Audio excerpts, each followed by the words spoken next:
Right. After Indus Valley polity, when it comes to Indus Valley religion, remember, strictly speaking, we can't use the word religion. Religion must have its own sacred text, scripture, organized ritual, place of worship. Did I explain all this? No. If you have these three, then only it's a religion. In religion, you see organized activity. Whereas in Indus Valley times, you had no scriptures, you had no organized form of worship, rituals, ceremonies, and no sacred places. So how can you use the word religion? It is strictly speaking not a religion. Then what else? It is a belief system. They had some ideas, set of ideas. These ideas also not organized. Understand? You can call it religion. In this belief system, number one, they worship nature, forms of nature. What are the forms of nature? Tree, stone, animal. Trees, part of nature. Stones, part of nature. Animals, part of nature. Everything is part of nature. You are identifying yourself with the nature. Okay.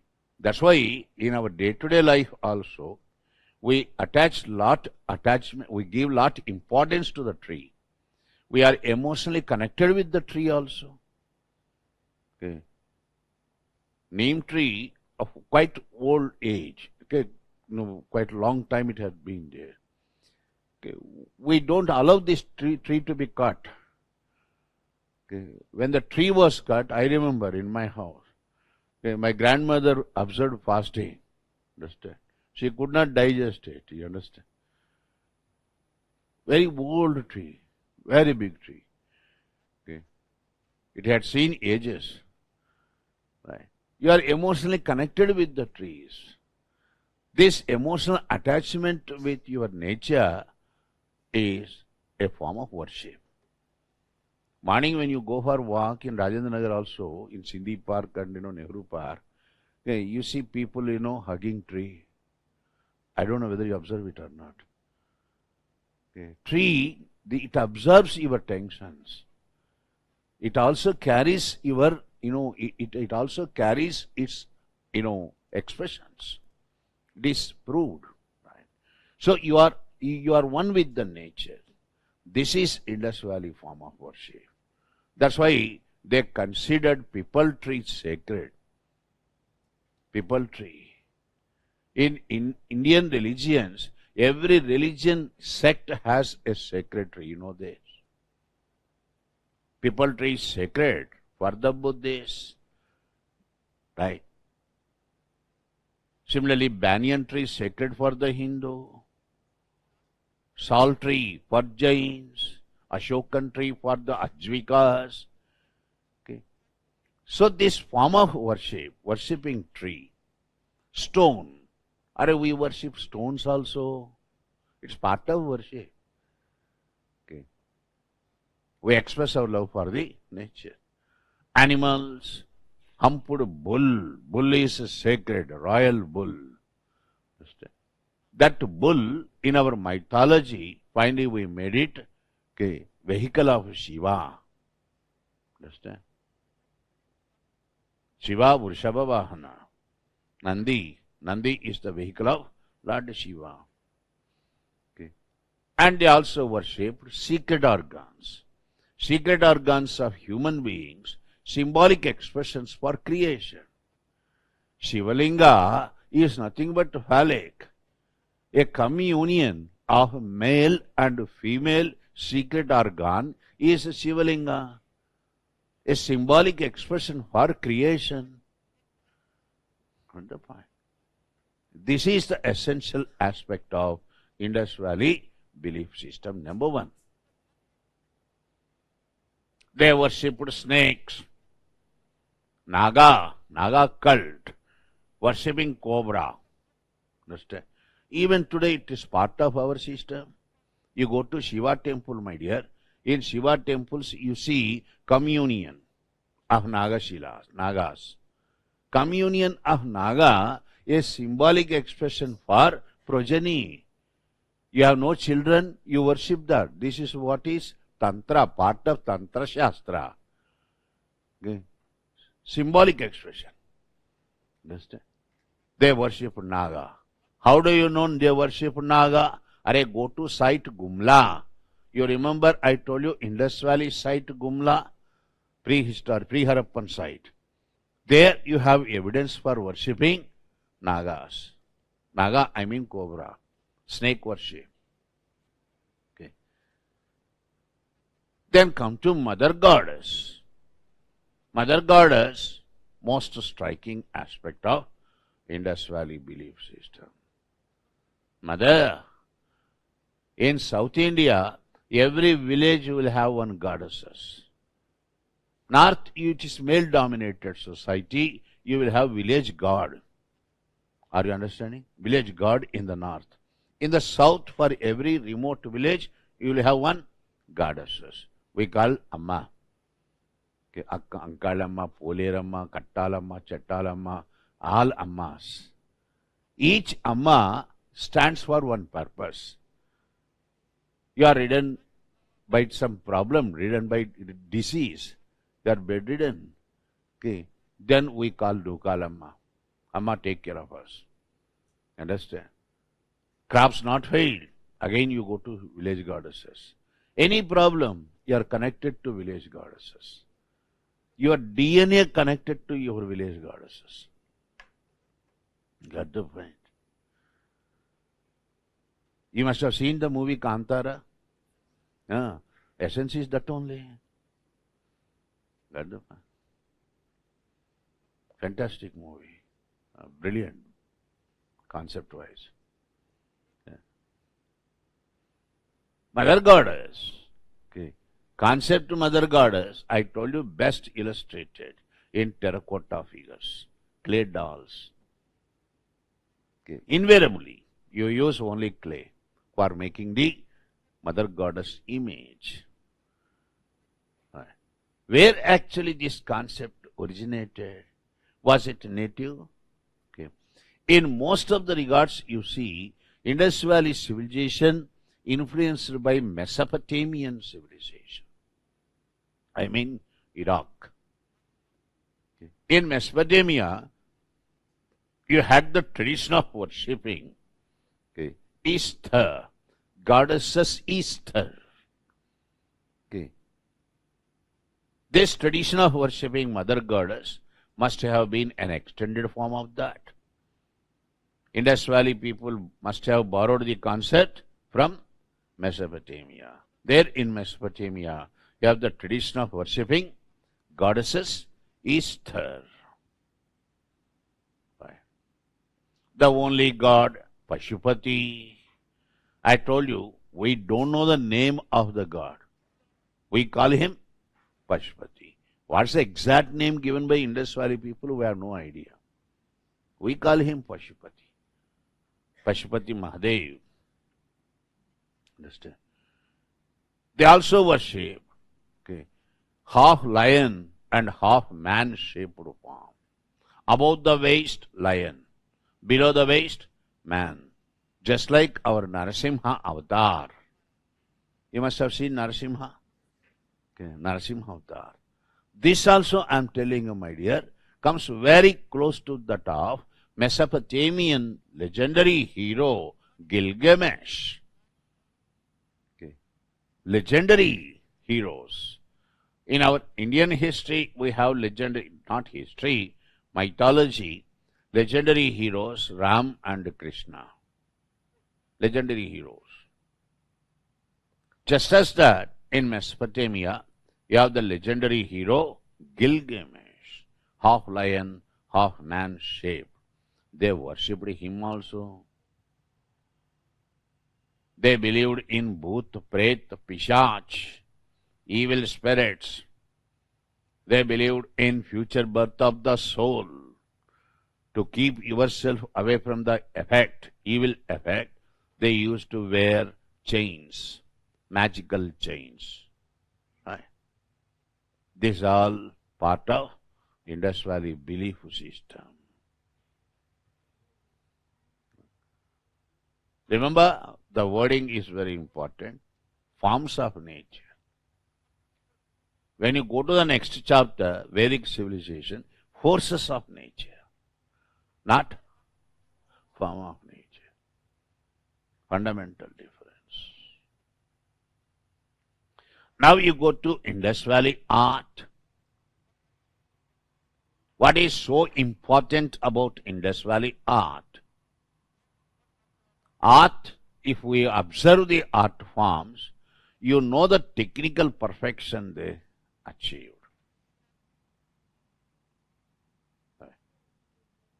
You are talking so great about Indus Valley civilization. I told you their skill, artistic skill, phenomenal. We understand the great artistic skills developed by the civilization. At the same time, the study of art forms, it helps us to understand also the social, religious, economic conditions of the times. That's why art forms they are very important for us. They help us in constructing the history of that age and civilization. When you go to Indus Valley art forms, first place goes to seals. S-E-A-L-S, seals. Of all the Indus Valley art forms, seals the most beautiful. When do you say something is beautiful? I already told you. Concept important, technique important, execution is important. A song is very beautiful song. Okay, because theme is really good, absorbing theme. Composition is good and execution part fantastic. So it appeals to us. Similarly, making a seal highly artistic. You and I just can't make a seal. Calls for great artistic skill. First you have to get the stone soft rock steatite. Indus Valley seals made of steatite. Then you have to cut the rock into different sizes. You find seals in almost all forms. All forms, circular, triangular, square, rectangular, cylindrical, or name any form you have a seal. Then you inscribe the image. You get the image what you wanted inscribed on the seal.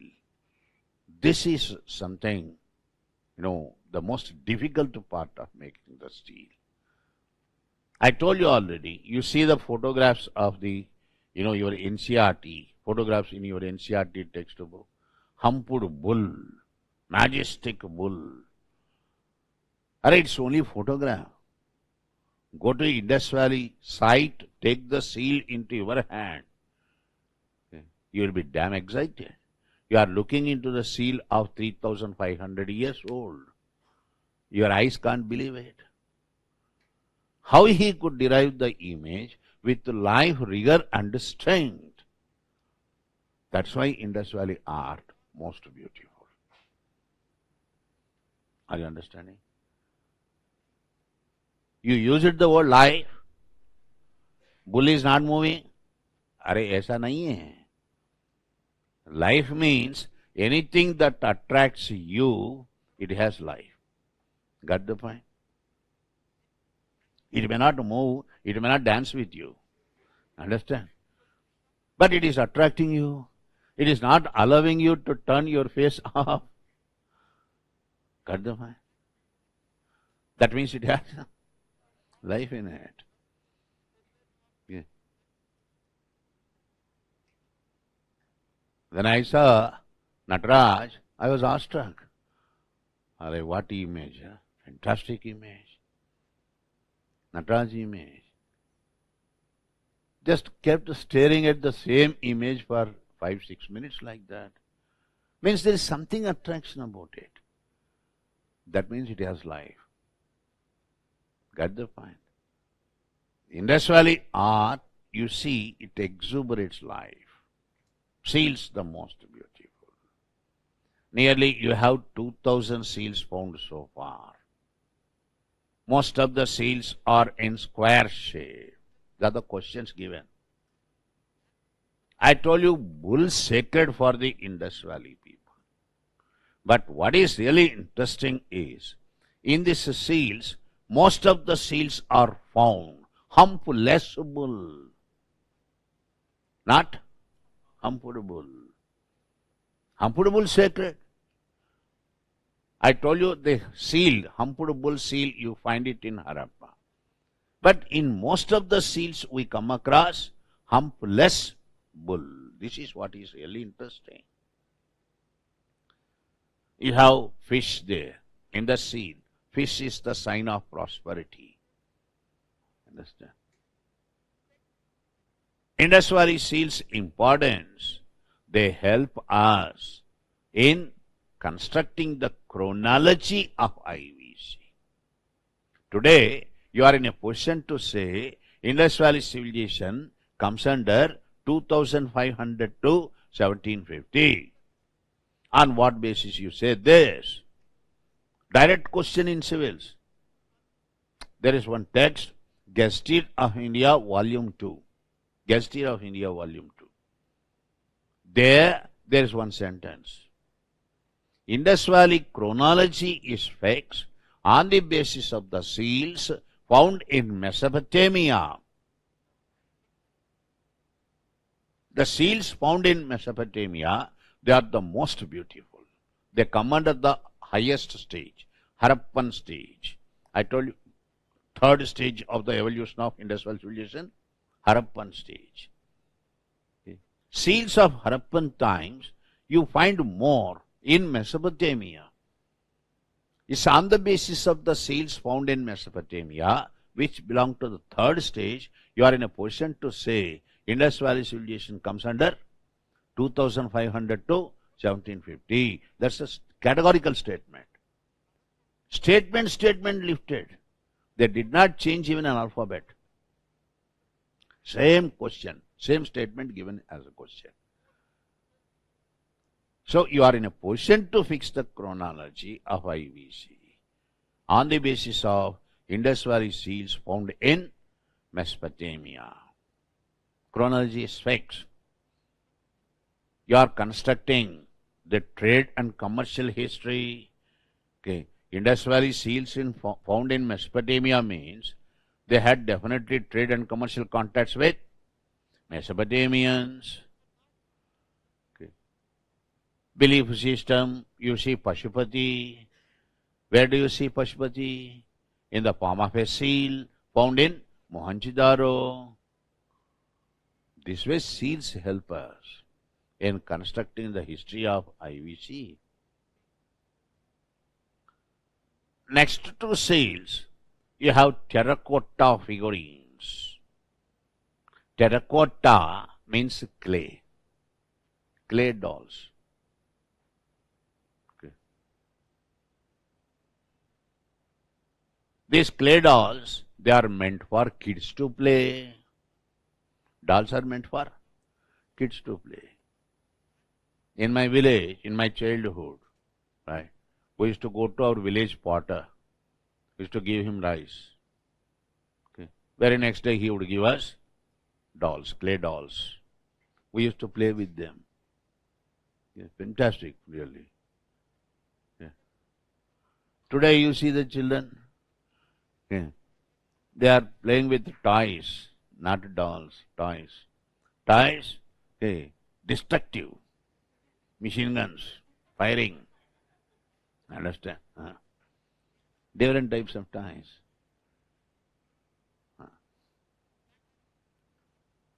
playing with these clay dolls. Okay, lot of fights used to take place at domestic front, at home. Okay, even street fights also. Understand? Lovely times we had. Okay. So this clay, we are very much attached to it also. Okay. I remember I used to keep the clay doll behind my pillow, okay, so that no one would touch it. You understand? Midnight also I used to see whether it is there or not. I am very possessive about that. Right? Clay dolls, my sister, myself. Okay. Beautiful dolls. Clay dolls, they are meant for kids to play. Most of these dolls are of monkeys. Kids are naturally attracted to monkeys. Okay, most of the dolls of Indus Valley times, terracotta figures are of monkeys. Okay. Importance of this art form, in this art of making terracotta figures or clay dolls, you see the concept of Mother Goddess. Right. I told you, in our festival times, we install Mother Goddess. That doll, that is definitely made of clay. We don't use any other material, only clay, because you have to immerse it in the water again. Okay. So clay dolls, terracotta figures. Terracotta figures means clay dolls. Okay. Then you have pottery, Indus Valley pottery, most beautiful pottery ever made in Indian history. What is so beautiful? Indus Valley pottery, glossy, shining, with beautiful painting around. It looks as if it's made of glass, shining. Beautiful painting around the pot. Crisscross designs, geometrical designs, and even the symbol swastik. Swastik is not exclusively the sign of the Aryan Vedic civilization. You have the symbol even in Indus Valley art. Okay. It's that it is glossy. It doesn't give you the picture it's made of clay. Glossy, shining, with beautiful painting around. It looks beautiful. It is beautiful. Not looks, it is beautiful. In archaeology, different types of pots are given different, technical names. Names technically different. The technical name here given for Indus Valley pottery, okay, BPW. 3 capital letters. BPW. Black polished ware. BPW. The most beautiful pottery. Then you have script. That's entirely a different story. I'll tell you later. Take a note. Give the subheading. Religion. Subheading religion.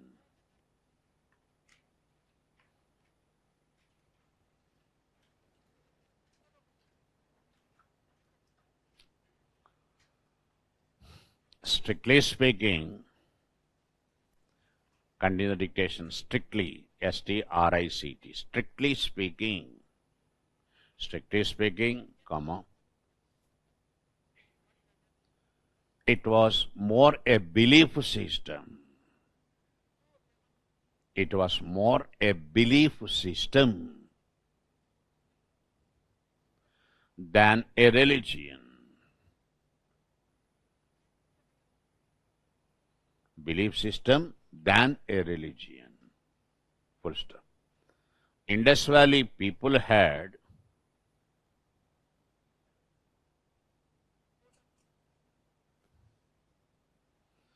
a set of ideas and beliefs. Set of ideas and belief. B-E-L-I-E-F. Beliefs. Full stop. Next paragraph.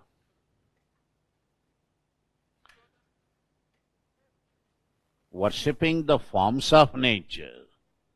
Underline forms of nature.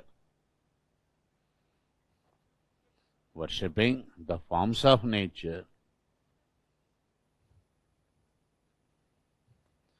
is the essential characteristic feature, is the essential aspect or essential characteristic feature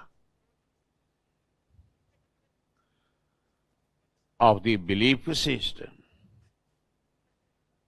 of the Indus Valley belief system.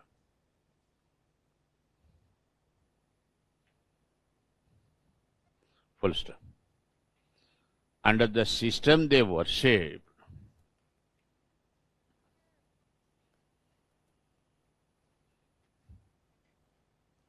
forms of nature like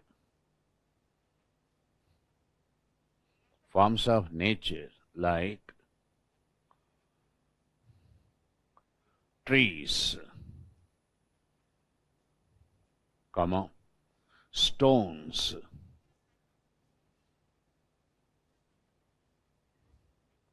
snakes, and animals.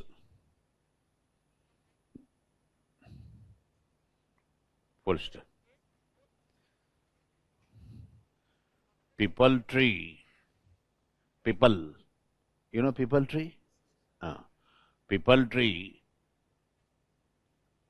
and humped bull and hump, Humped, humped bull. People tree and humped bull were sacred for them. Were sacred for them. Full stop. Next paragraph. At a place called Gumla, Gumla, at a place called Gumla,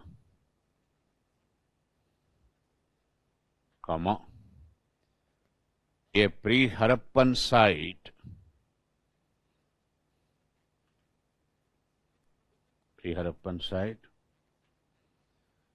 we had evidence for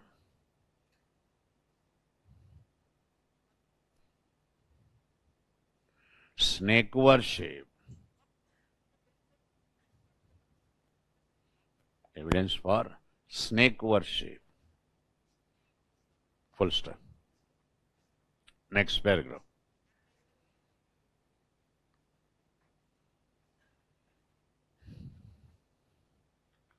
Sparrow, bird, sparrow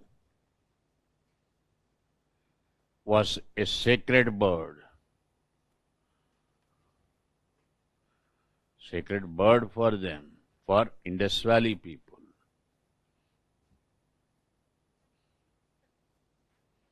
Full stop. Next paragraph. Mother goddess, inverted commas, underline mother goddess. The most important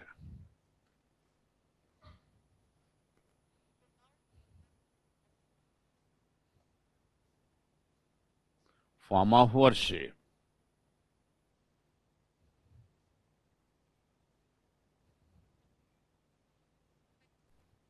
most important form of worship. Full stop.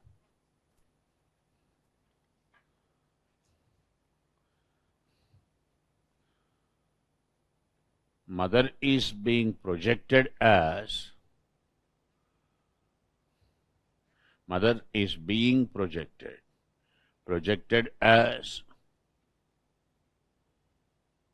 goddesses of progeny,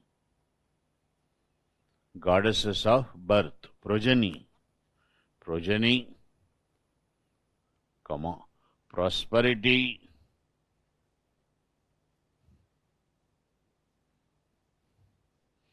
and wealth.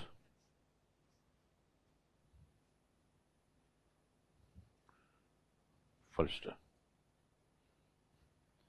Indus Valley people must have borrowed the idea. Indus Valley people must have borrowed the concept from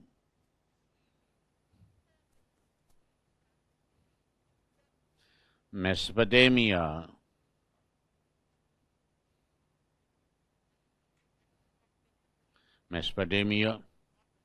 where goddesses Easter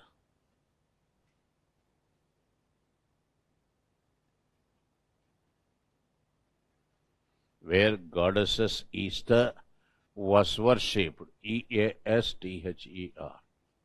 Easter. Easter.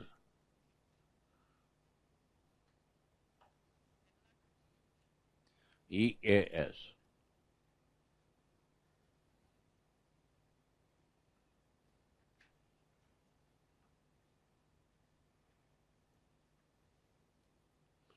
Easter, Easter, where goddesses Easter was being worshipped.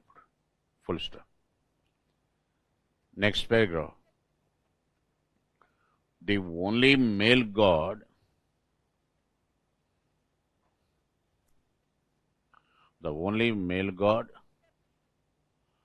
was Pashupati.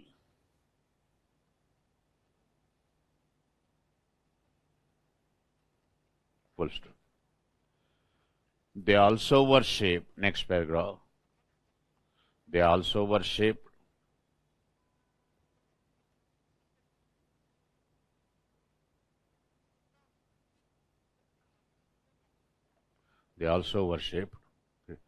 half lion and half man. Half lion, Lion. Half lion and half man shaped form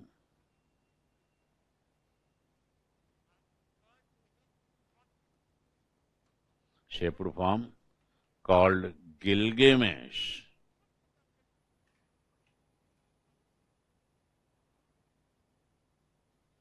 Gilgamesh.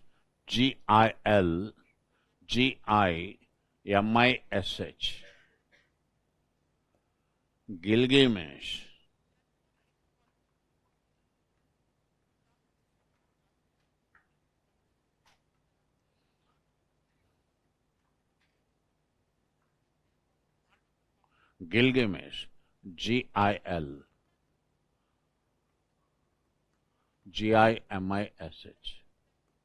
Gilgamesh.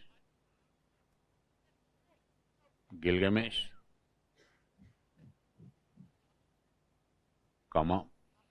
Mesopotamian mythological hero.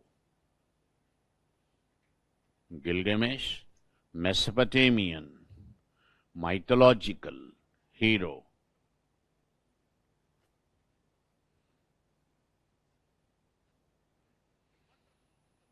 Full stop. Next. They believed in evil spirits.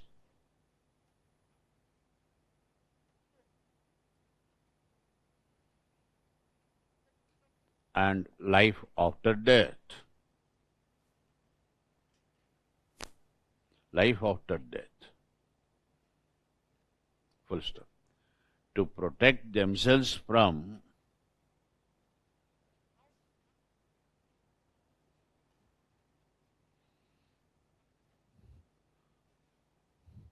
the evil spirits,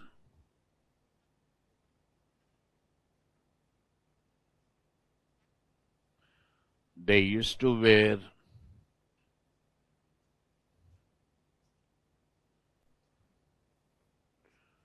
chains with magical powers, magical chains, or chains with magical powers, or amulets.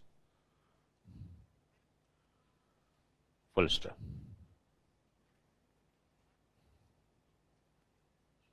Chains with magical power. Full stop.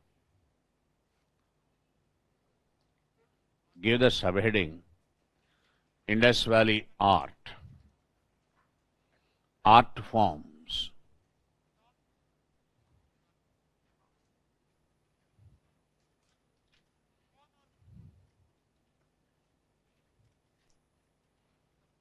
Art forms the study of art forms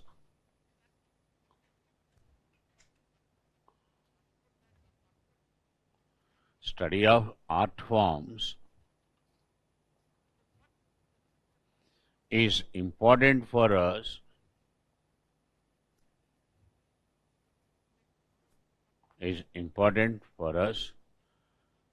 to understand the technical perfection,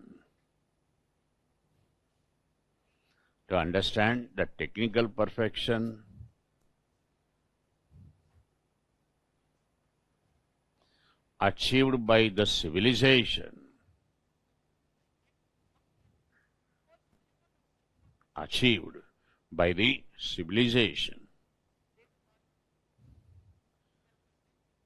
full stop.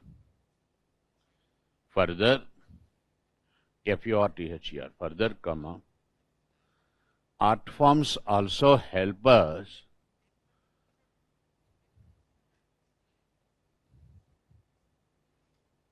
in constructing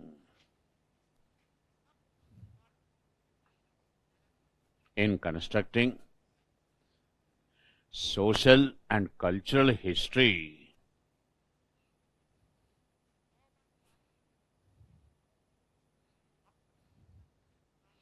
of the times and civilizations,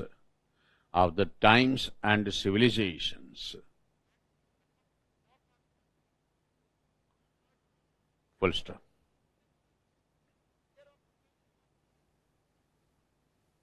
Now give the subheading number 1, seals, SEALS.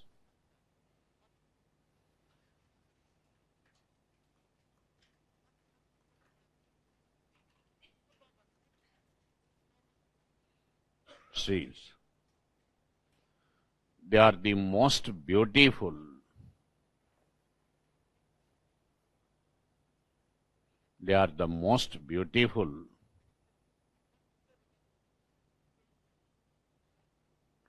of all the Indus Valley art forms.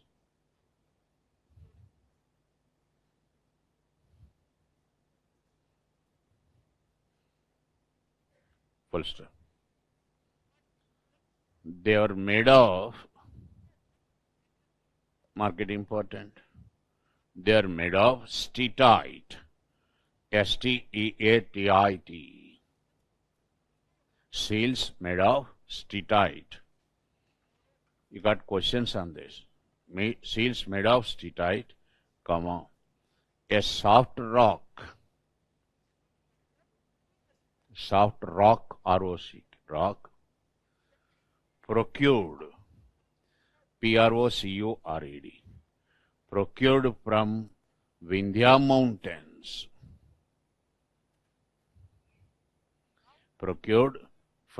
Vindhya, VINDHYA,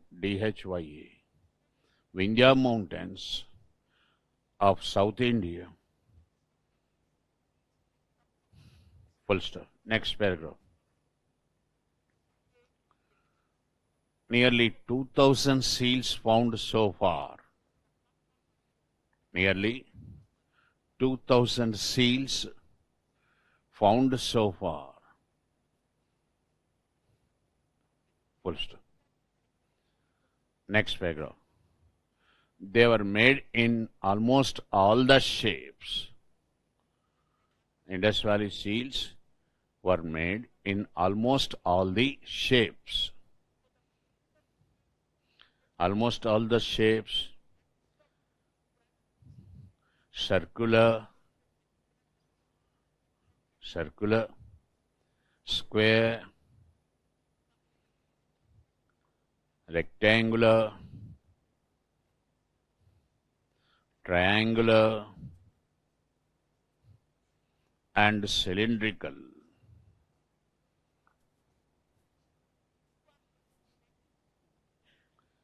Full stop. Generally, they are of 1 rupee coin size. Generally, seals are of 1 rupee coin size. Full stop. Most of the seals were found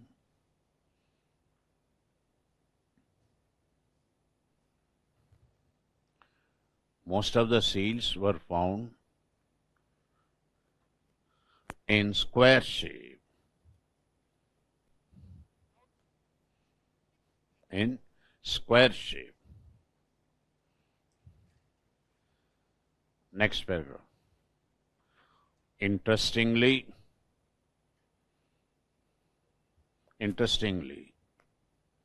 comma,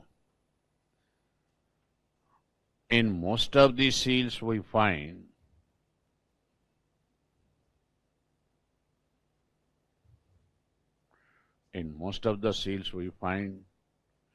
humpless bull.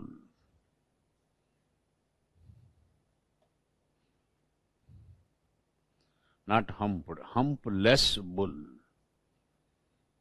Full stop. Mark it important.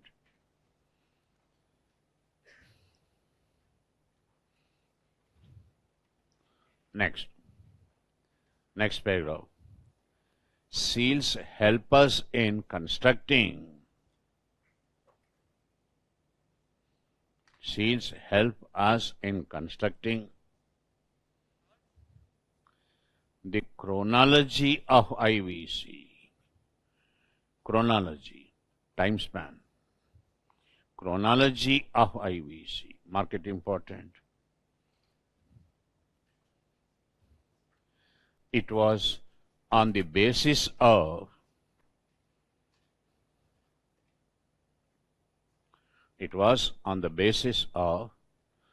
Indus Valley seals.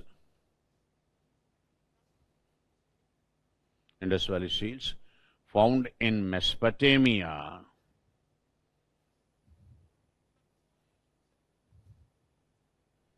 That the age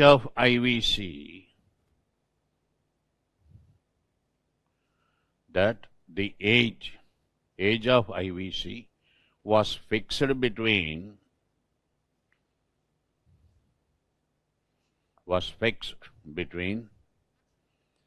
2500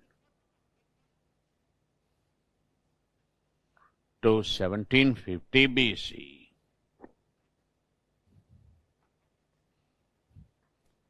First.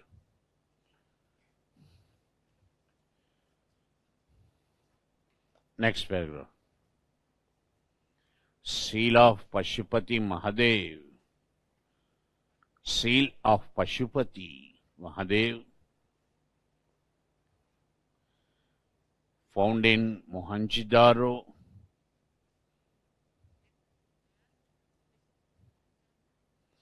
and seal of humped bull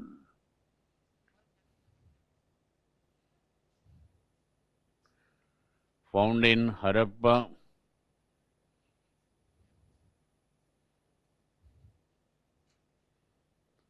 throw light on Indus Valley belief system.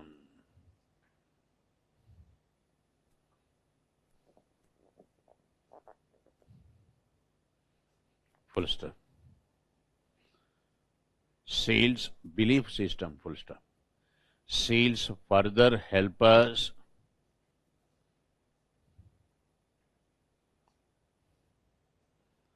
in establishing trade contacts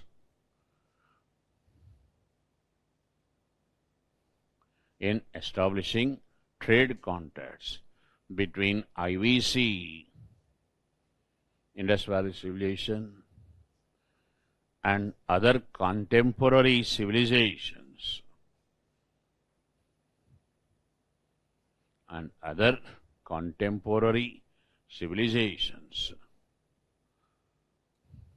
Full stop.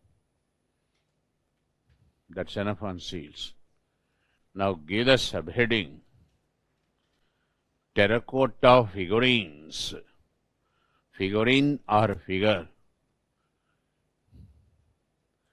Terracotta, T-E-R-R-A, C-O-T-T-A. Figure or figurines. Terracotta figures or figurines.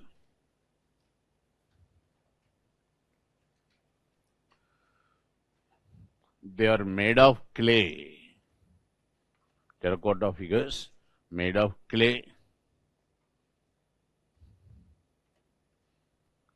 And most of them were actually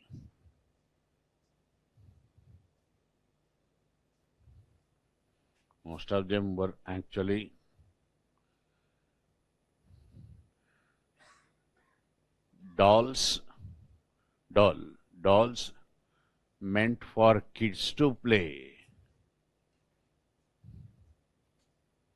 Dolls meant for kids to play. Full stop. Most of the figures were of monkeys.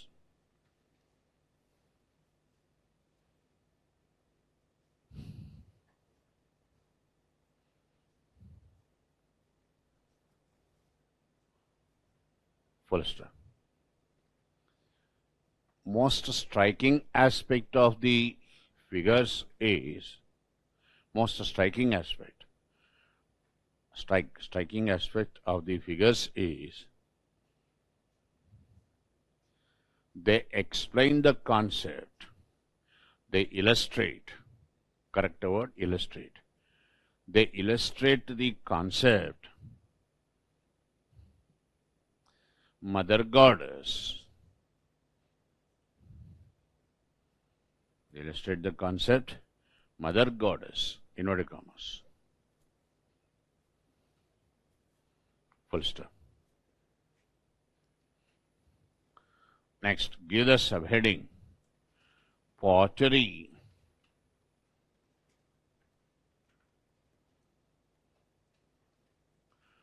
Indus Valley pottery.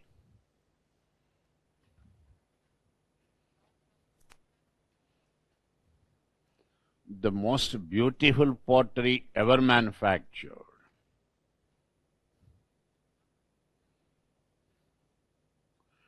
Most beautiful ever manufactured.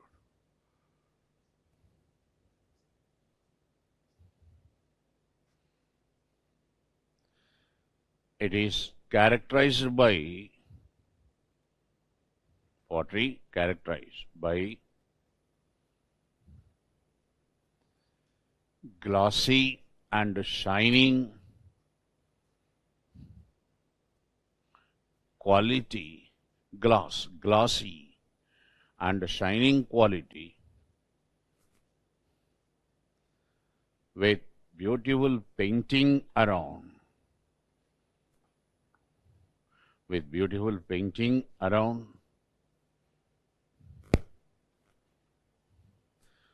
with geometrical designs.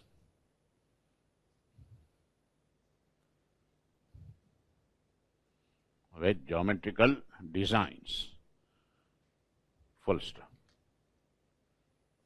Next paragraph. Technically,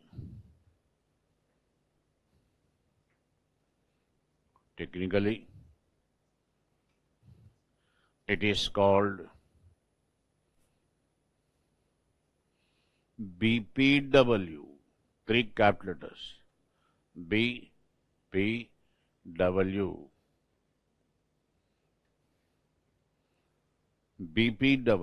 underline BPW, within brackets, black polished ware, BLACK, polished, POLISHED, ware, WARE, black polished ware. Underline that, full stop. Now listen. When it comes to Indus Valley script, we place the script under art forms because it is artistic. What is artistic about Indus Valley script? Script full of pictures. While explaining the city, Dholvira, I told you in Dholvira you had come across longest inscription with 10 pictographs. explaining that in that context I told you, in Indus Valley script, in general, we find maximum of 3 or 4 pictographs in one single sentence. Indus Valley script is engraved, not written, engraved, because it's full of pictures. If you have alphabets, then you can write. Got the point? You are communicating message by drawing picture. It is that it is picturesque, full of pictures. You call it pictography, language of pictures. You are drawing the picture. That's why I used the word engraving. Engrave the picture, draw the picture. Right. In drawing these pictures, in one sentence, maximum of 3 or 4 pictographs. Maximum of 3 or 4, not more than that.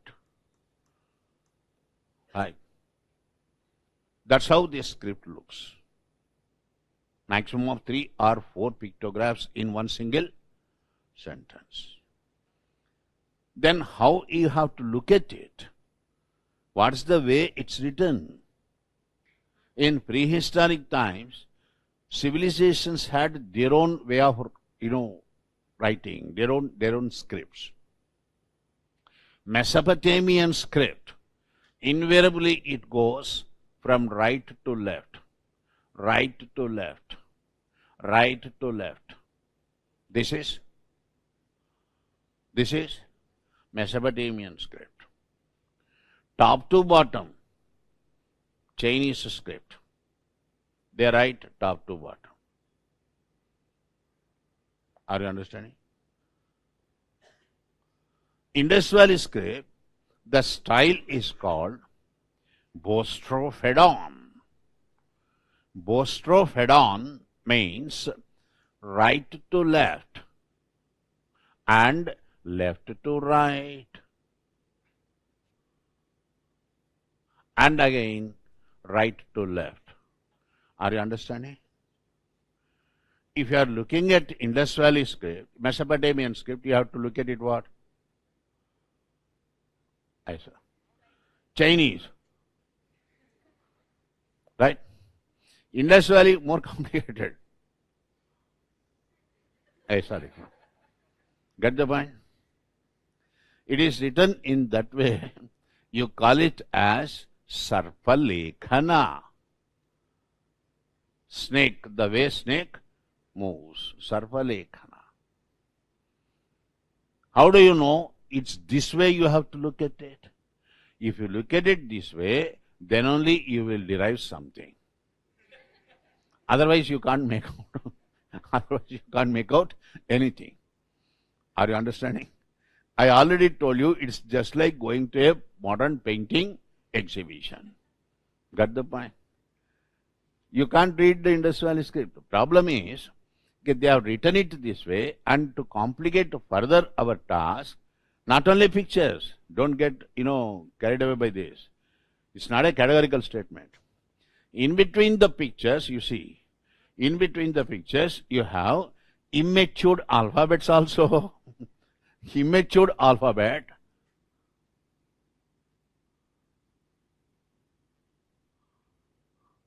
Aisa. Yeah. First of all, you are not able to make anything out. And on and above that, you have immature alphabets. That's why no chance of we deciphering this script. Impossible to read. For us to read, we have to go back to Indus Valley times. Or else the fellows should come back to us. From their graveyards, they must rise up, come to us, stand behind us and explain how to look at it. Got the point? This is the script, pictography, Bostrofedon. The first and the earliest pictograph found in the year 1853, 1853. So far we have nearly 400 pictographs. You found 400 pictographs. I said no one deciphered it. UPSC gave a question. Who claimed to have deciphered? Who claimed to have deciphered Indus Valley script? Who claimed to have declared that he had read the Indus Valley script? It was Mahadevan. Airavatam Mahadevan. He is very closely connected with Indus Valley script. Man dedicated his life. Used all computer systems also. Okay, developed these immature alphabets into matured alphabets. What possible way you can develop it, from however many angles you can. You develop it first. Then try to read it. Got the point? He made a Herculean task, this, effort. Okay. It was Mahadevan, 94-year Mahadevan. But findings of Mahadevan, we are not accepting. The majority historians are not accepting the findings of Mahadevan. So it is still a mystery. No one satisfactorily deciphered it. Clear? Take a note. Give the subheading, script.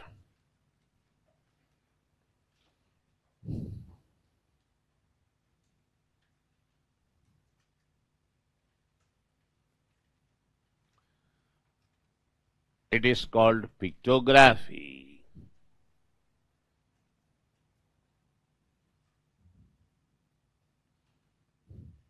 Pictography, the language of pictures.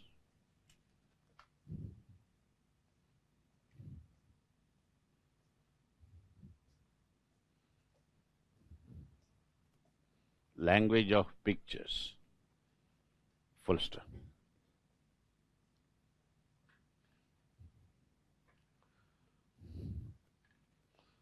It is engraved, E-N-G-R-A-V, engraved. Script engraved on sandstone slabs. Sandstone slab, S-L-A-B, sandstone slabs. Full stop. Next paragraph. It is written, the script is written in the style called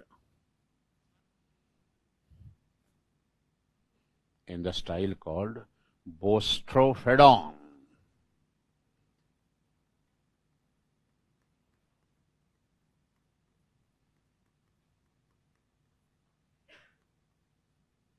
Boustrophédon.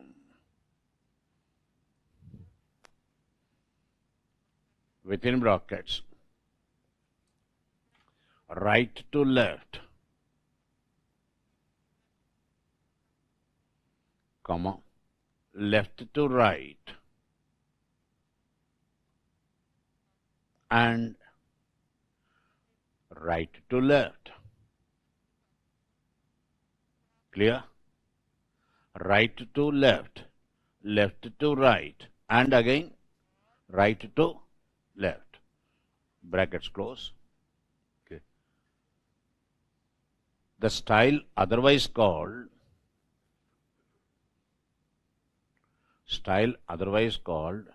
Sarpalekana.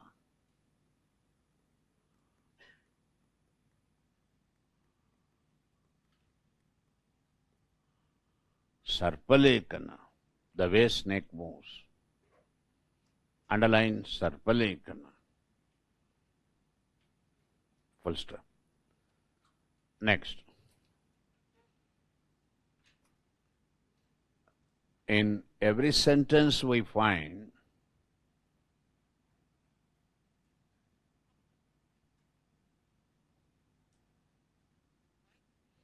a maximum of 3 or 4 alphabets. A maximum of 3 or 4 alphabets. I'm sorry, not alphabets, pictures, damn sorry. Maximum of 3 or 4 pictures, damn sorry. Maximum of 3 or 4 pictures. Pictures, full stop. In between the pictures,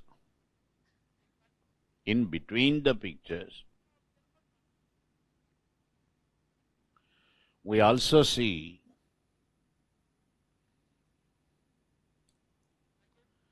immatured alphabets.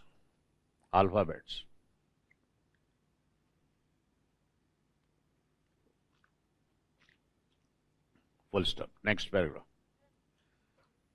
The first pictograph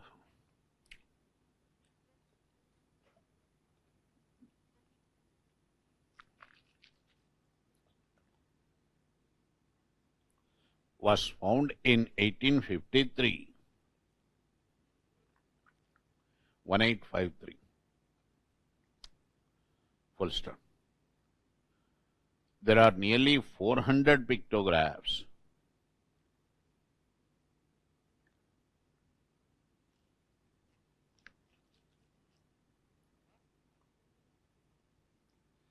found so far.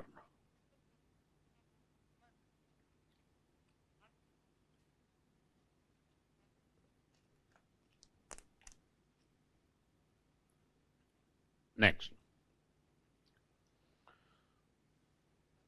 It has not been deciphered so far. The script has not been deciphered. Deciphered. Or read out. It has not been deciphered. Deciphered. Deciphered so far. Full stop. However, Airavatam Mahadevan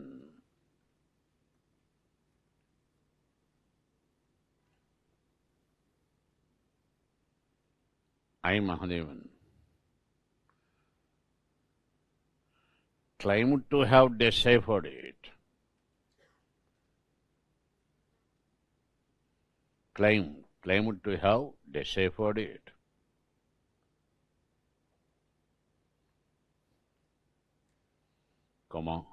Even though his findings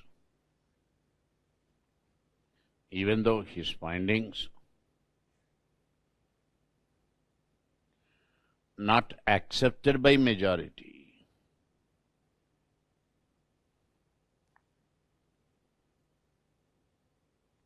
Not accepted by majority. Right? Majority historians. Full stop. Next, give the subheading images and art forms. Next art form is image. Images. Underline images.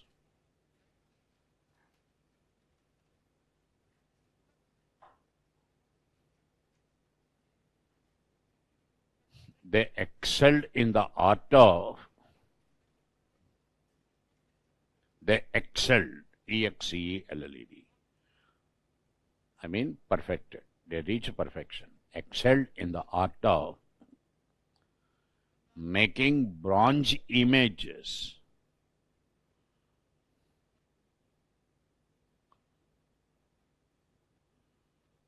full stop. The bronze image of a dancing girl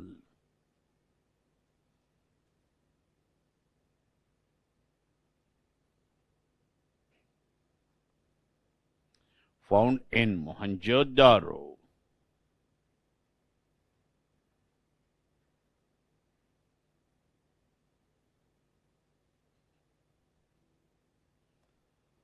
is rated the best image in the Indus Valley art. Is rated the best image in the Indus Valley art. Full stop.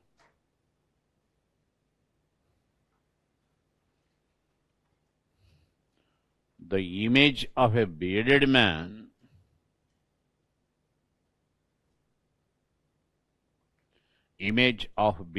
bearded man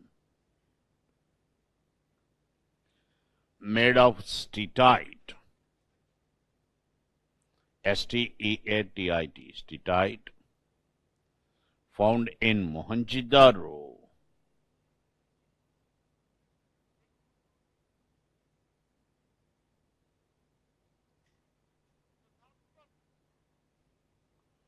is rated equally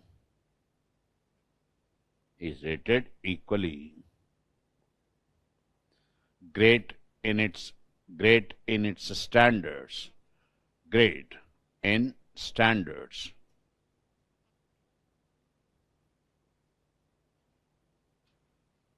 Fine. That's enough on the art forms. Now listen. We have come to the last part of the topic.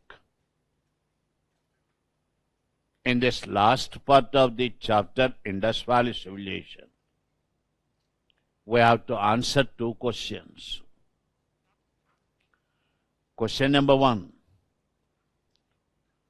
who were the great architects of this civilization? Architects of the great civilization, great architects. Who are these people? Secondly, how to understand the end of IVC. You don't have Indus Valley Civilization after 1750. What happened? Why the civilization not seen after 1750? Still mysterious, enigmatic. No theory is satisfactorily explaining the end of IVC. What happened? We don't know. We have not been able to understand how this great civilization ended. Controversy, whether it was gradual or sudden, that I will discuss later. Now answer the first question. Who are these people that built the great civilization? Can I call them Dravidian? No. In some textbooks it is written that Indus Valley civilization must have been built by Dravidian. Airavatham Mahadevan, who deciphered the script, for him Indus Valley script is, with its alphabets, coming very close to that of classical Tamil. Classical Tamil. This made some to conclude that the people of Indus Valley civilization may have been Dravidian. That is totally a wrong conception, my dear. Dravida, Arya, these are linguistic expressions. They are not races. You cannot say Dravidian races. You cannot say Aryan races. I will go to the next chapter. When I enter into the next chapter, there I will give you more, conceptual clarity on this. Dravida, Arya, who is Arya, and all that. If you say they are not Dravidians, yes, you have got to say they are not Dravidians, definitely. Okay. Then who are they? When we had conducted our studies on Indus Valley skeletons, we got the impression that there must have been nearly 6 races living together. All Indus Valley skeletons won't come under one single race. How do you say? I told you, in anthropological studies, when you are going for observing the skeletons, it's anthropological study. Okay. Nozzle index, lip formation, ear formation. Understand? and finger formation, okay, hair formation. These are very important for us to establish the identity of a race. Are you understanding? Our anthropological studies proved that Indus Valley civilization people, they come under 6 different races. 6 different races: Australoid, Proto-Australoid, Mongoloid, Negroloid, Alpinoid, and Mediterranean. These many races may have lived together. As many as 6 races must have lived together there. Most of the skeletons, they come under Proto-Australoid category. How do Proto-Australoid look like? Medium height, not tall, well built, medium height. They must have been dark in complexion, stumpy nose, thick lips. They are the ethnic features. Skeletal observations confirm this, that most of the Indus Valley people come under Proto-Australoid category. Understand? They are not tall, well built. They are medium height. Okay. It's that majority of them were Proto-Australoid. We conclude that they may have developed the Indus Valley civilization. Generally, any civilization would be the work of the majority of the society. Majority of the Indus Valley people believed to be Proto-Australoids. It's that their majority, they may have been the architects or the builders of the great civilization. This is majority opinion. Right. Now you go to the downfall of IVC, decline of IVC. I already discussed a question, I think. Posed a question, not discussed. Question: on circumstantial evidence, Indra stands convicted for the destruction of IVC. If you conduct an inquiry, who destroyed this great civilization? Our fingers point out first at Indra. You Indra fellow? Evidence is against you. Got the point? In the Rig Veda, it is said that you destroyed Harappa and Mohenjo-daro. You Indra? You are the one destroyed? Are you understanding? Mortimer Wheeler says, okay, his quote, popular quote, okay, on circumstantial evidence, Indra stands convicted for destroying Indus Valley civilization. Discuss critically. UPSC's favorite quote, discuss critically. Okay. First, they don't allow us to understand the question. Okay. And above that, they say, discuss critically. What is primary and secondary contradiction in freedom struggle? Discuss critically. First, you don't know what is primary, what is secondary. They play with words. Are you understanding? That's why I'm telling you, okay, go through the past question papers. Try to catch them. Okay. Don't depend upon the materials of any coaching centers. I already said this in the very first class. For you, what is the standard? UPSC is the standard. See their questions. Try to frame the answer on your own. Model answer, वो देखने की जरूरत भी नहीं है. वो model answer नहीं है. Understand? You prepare your own answer. then you feel relatively better in the exam hall.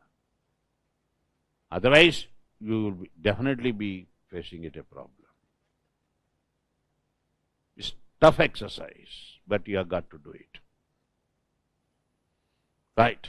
Now coming to the point, controversy here is, for a long time the controversy remained, is whether Indus Valley civilization ended all of a sudden or gradually.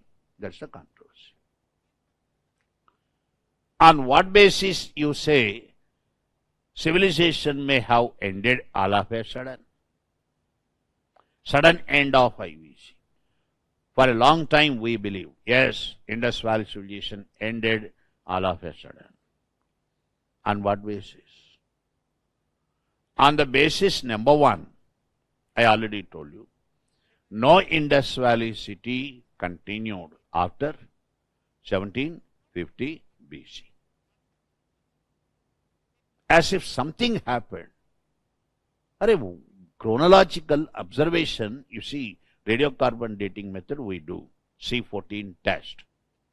Radiocarbon dating method, a chemical exam we do. This chemical exam is proving that all Indus Valley civilization ended by 1750, straight line, 1750, 1750.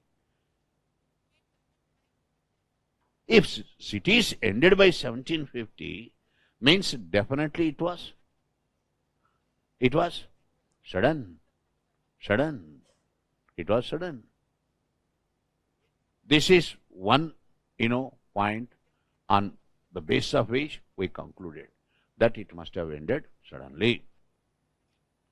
Number two, in Mesopotamian inscriptions, if you remember, I told you, Indus Valley was called Meluha. What is the word given by Mesopotamians? Meluha. But what is enigmatic here is, there's no word called Meluha.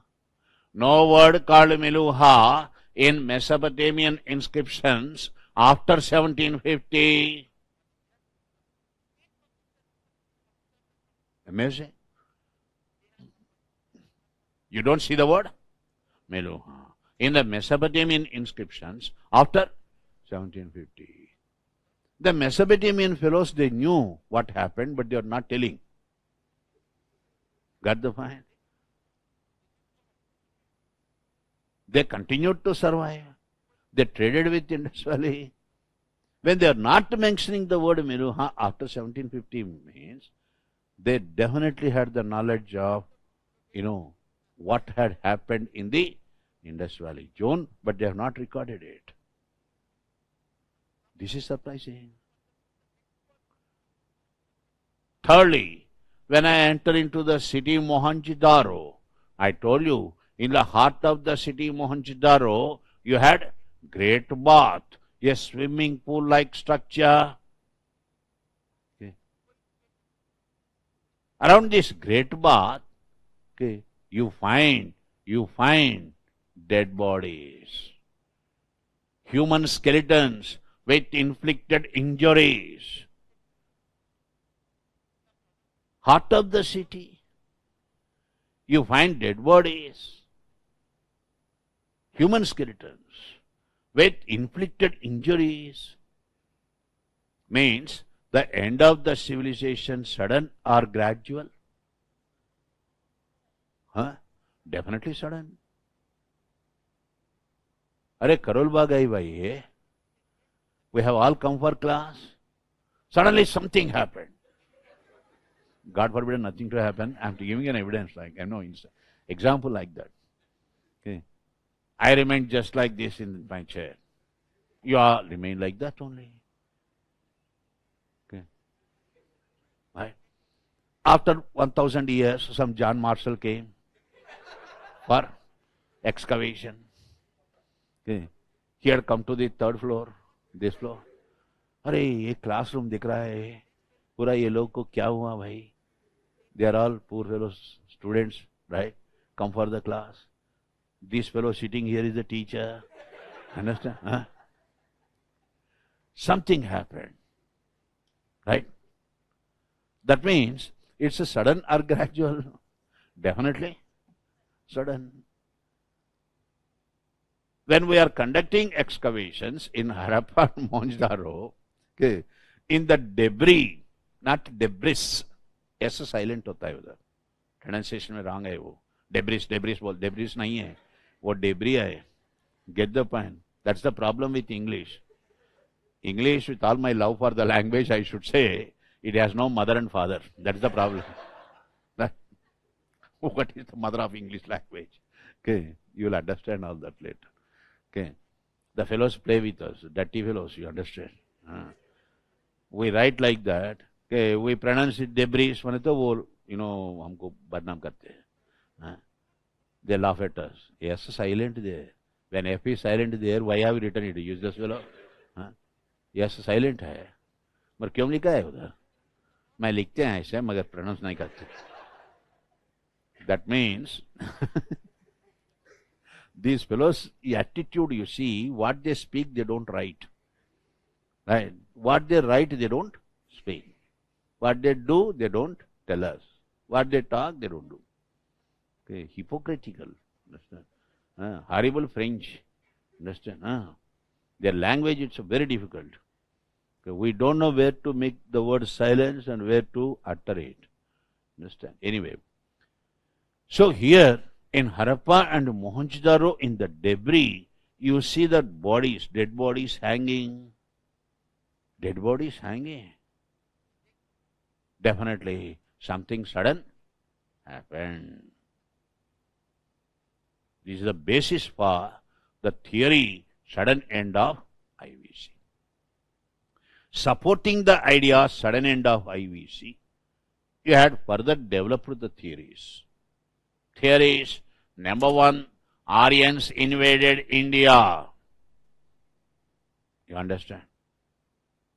First theory, Aryan invasion. Class, please remember, today we are not accepting this theory anymore. First of all, Aryans were not foreigner. Okay. Secondly, no evidence for Aryan migration.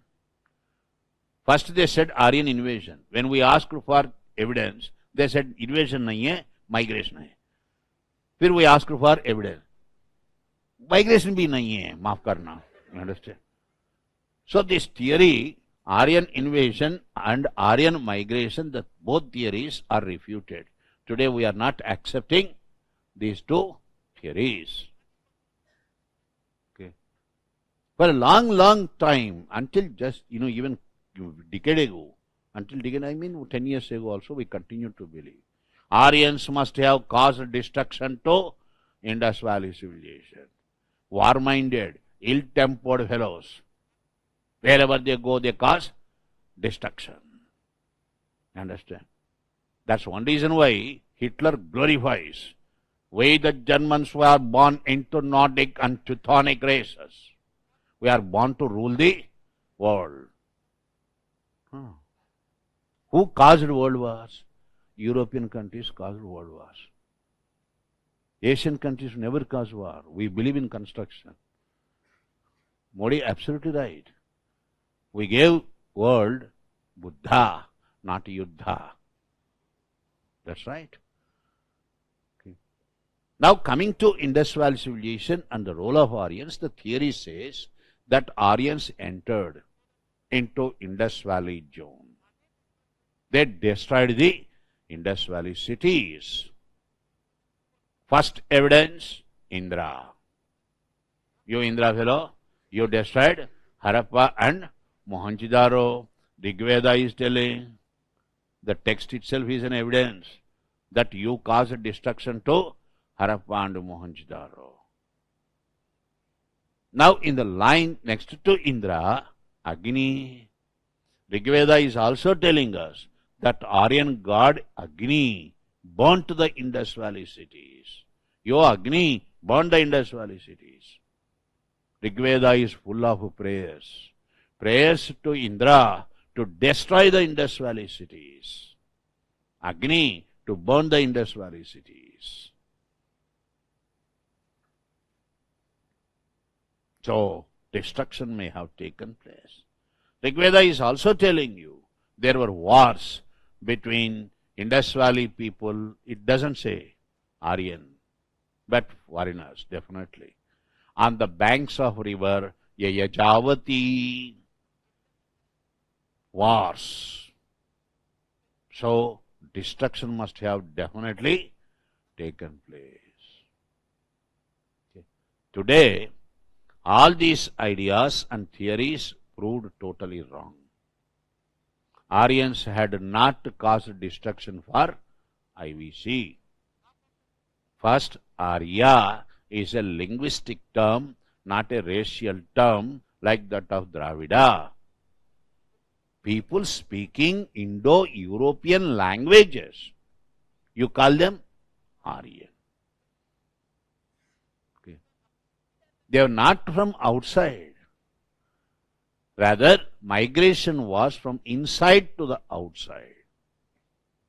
That's why Rigveda starts first with river Indus, not with Euphrates Tigris Valley.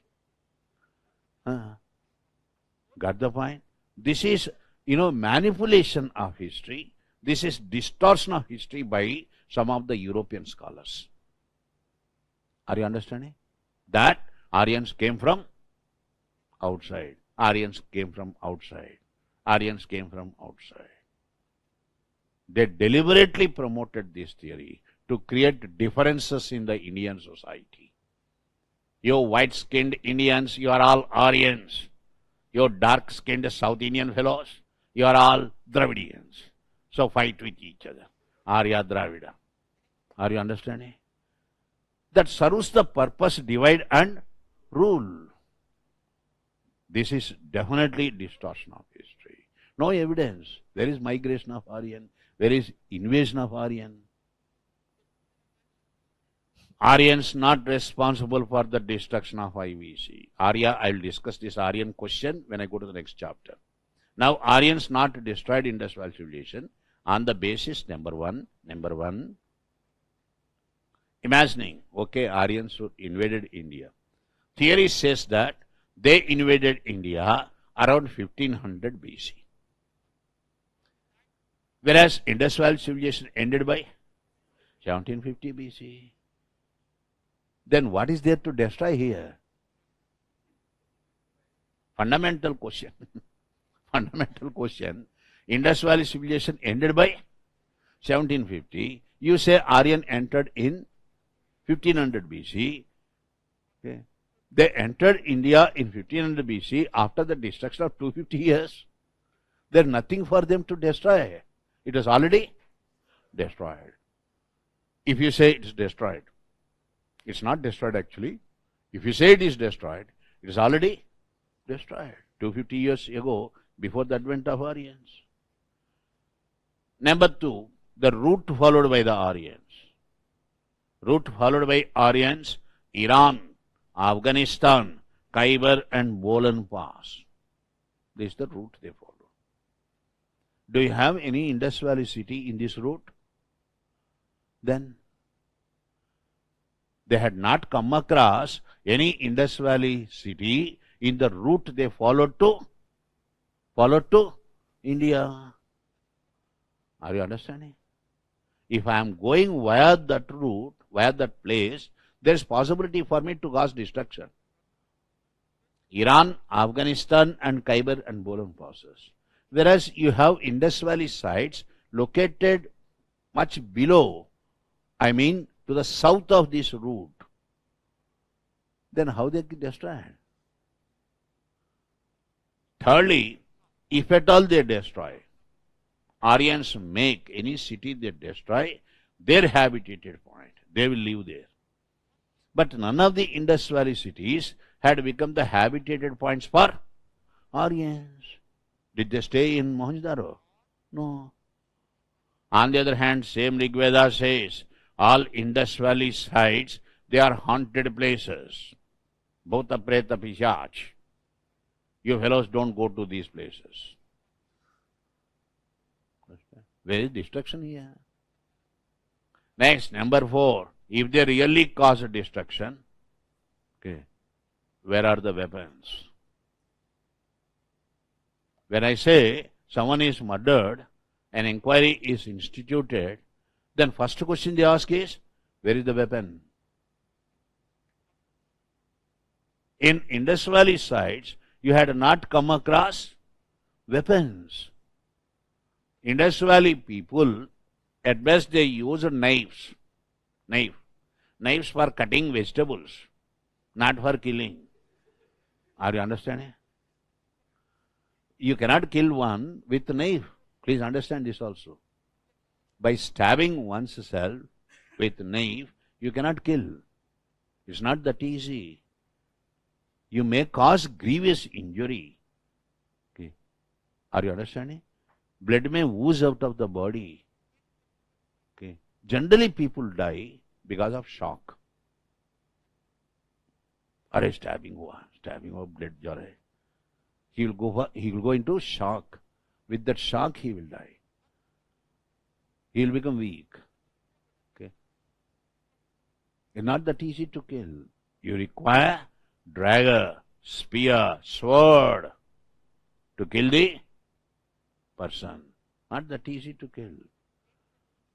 Are you understanding what I am telling? Okay. That's why in communal riots, okay, you have specialists. Understand? They have special type of instruments to use. एक knife नहीं होता उधर. Okay. Okay. In Hyderabad, the place I come from, we had once upon a time worst situation, communal riots. Very bad riots we used to experience. Our boys acting as, they were doctors there in the hospitals. Okay. They used to tell me all these stories.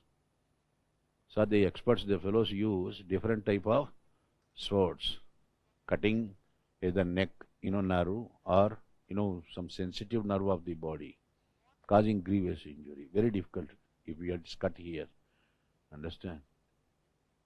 Okay, so that's not that easy. Okay. Where is you have evidence for war weapon? No war weapons in Indus Valley cities. You cannot kill the other person by looking at him, right? Then where is the weapon? In our Telugu film industry, there is one hero who says, by looking at you, I will kill you. Understand? ऐसा नहीं होता practical नहीं. If really war had taken place, okay, you would have definitely mass burials. Mass burials. No Indus Valley civilization, no Indus Valley site had given us evidence on mass burial. So very destruction here. Aryans causing destruction to IVC cities ruled out. We are not anymore accepting. You Indra, you are not convicted. You are released. You are absolved of the charge. We are giving you clean chit. Question, if Indra really destroyed Harappa and Mohenjo-daro, why not the same Indra destroy the other cities also? His energy got exhausted, is it? There are symbolic expressions. I will explain when I go to Vedic religion what it is actually meant by. So, Aryans had not caused destruction. Second theory, floods causing destruction. Mohenjo-daro flooded 7 times. Chenhu-daro flooded thrice. Indus Valley civilization does not mean simply Mohenjo-daro, Chenhu-daro. The very fact that they lived there for 6 times shows that they had thorough understanding when the flood would come and when it would recede. Okay. You can't think of a flood of that magnitude, that size, to end the entire Indus Valley civilization. Are you understanding? Floods causing destruction means flood must have caused destruction for entire IVC. Impossible. A flood of that type. Third theory, earthquakes cause destruction. If you go to Indus Valley sites and observe, you are not getting the impression that they were destroyed by earthquakes. Our constructions are very much intact. Houses are very much intact. How can you say cities were affected by earthquake? Someone told me, sir, you have not discussed this theory. Meaningless theory है वो. Discussion के worth नहीं है. Epidemics causing destruction. Epidemics. Okay. You see corona? Right. Like that type of diseases may have caused destruction. If diseases strike, my dear, same thing. You will not have individual burial. You will have mass burial. You know what all we had seen during second wave of corona. It's a nightmare for us. We don't know which body is being burnt there. Who is that? We're not allowed even to touch, forget about, to see the body even. Understand? Mass burials would take place. Got the point? Any mass burial? I told you no mass burial in Indus Valley towns. So these theories are all refuted. We are not accepting the theory. That means Indus Valley civilization ended gradually.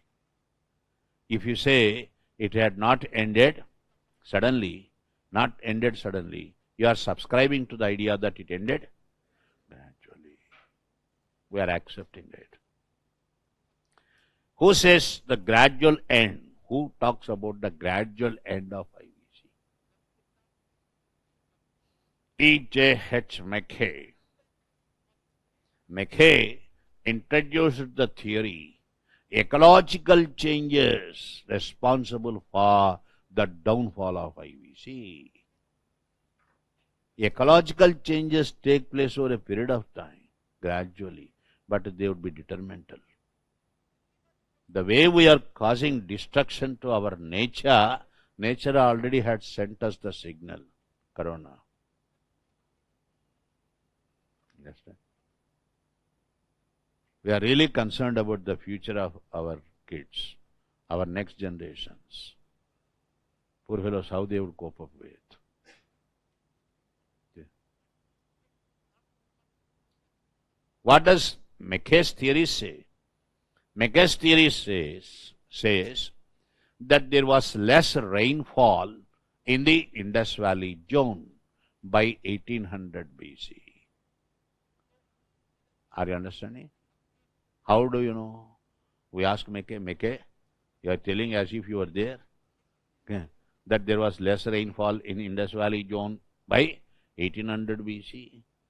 You can also ask me the same question. Sir, we are sitting here in 2024, February month, and you are giving us the statement that, there was less rainfall in Indus Valley zone around 1800 BC. How do you know? Can we? Can't we? Can we? Yes. Okay. Any plant, roots of the plants, if you subject them to the chemical exams in Center for Cellular and Molecular Biology, okay, our boys are working as scientists. I asked them the same question. They said, yes, it is possible, sir.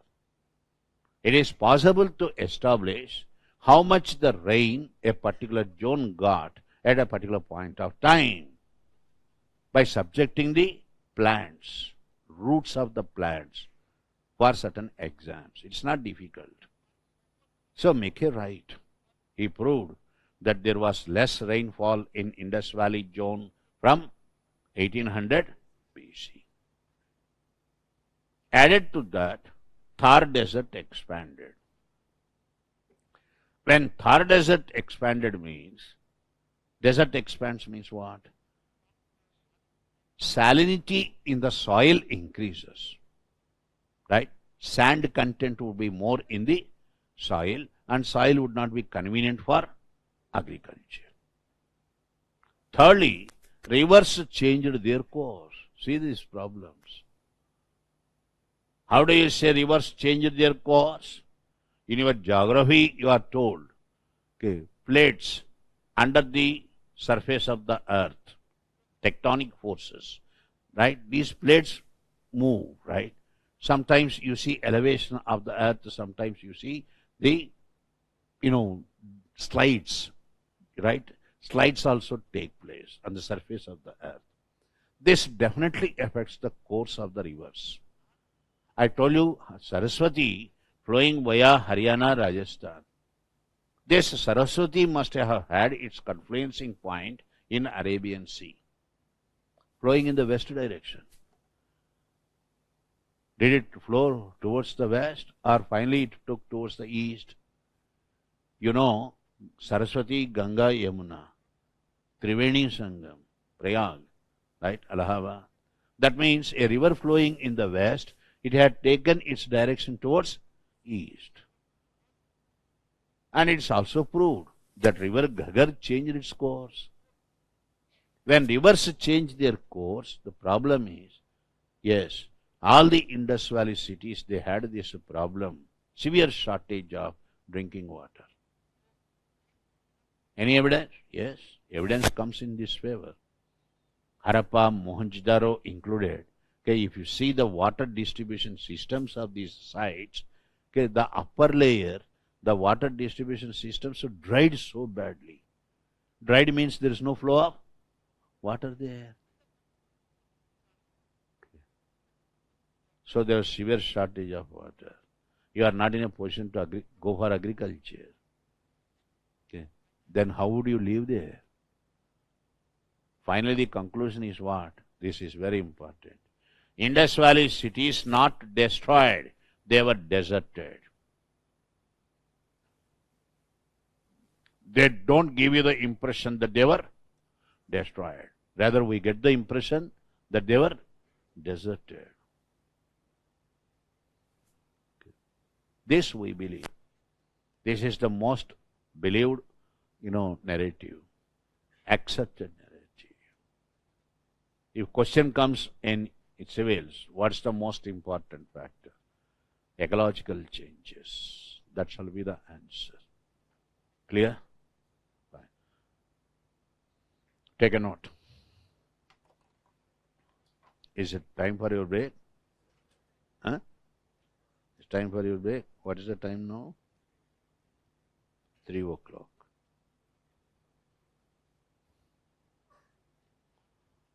Shall I circulate a note on this? What all I explained? Synoptic note? No requirement of dictation? Dictation chahiye. Man likho. Chalo. Just 10 minutes. I'll give you a break. Kindly. Give the subheading. Architects of IVC. Architects of IVC.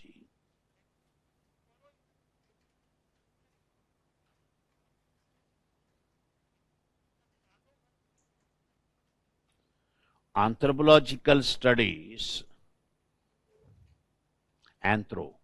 Anthropological studies.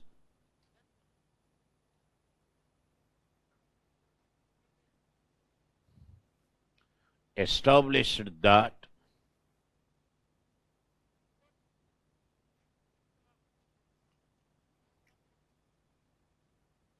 six races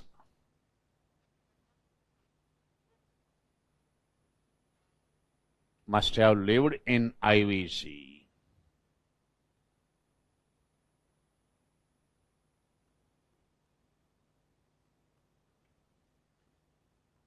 Six races must have lived in IVC, full stop.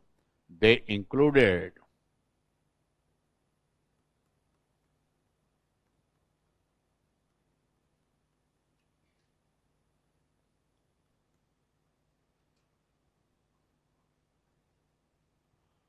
number 1, proto-australoids, number 2, australoids, number 3, mongoloids,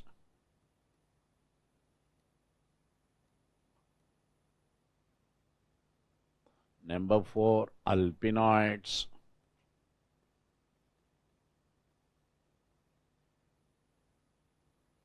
number 5, Mediterraneans,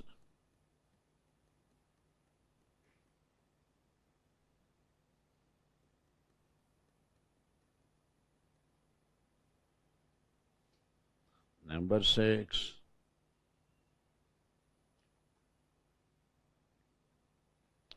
negroloids,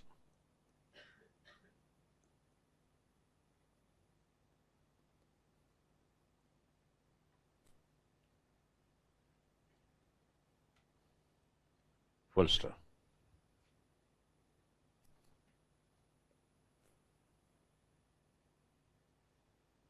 Next. Of them, majority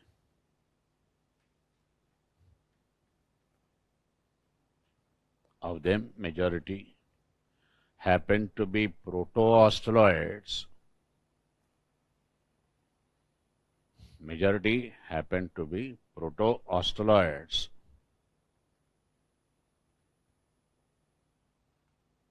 comma. It is believed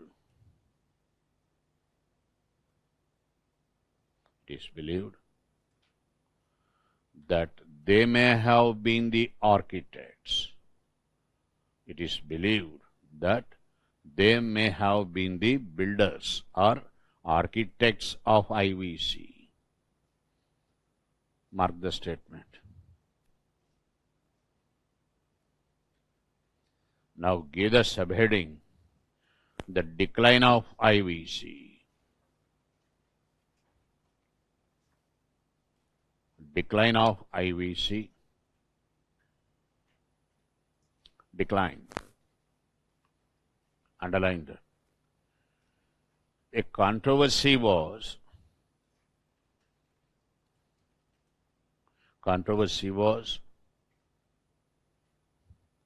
whether the decline was sudden or gradual. Controversy was whether the decline was sudden or gradual.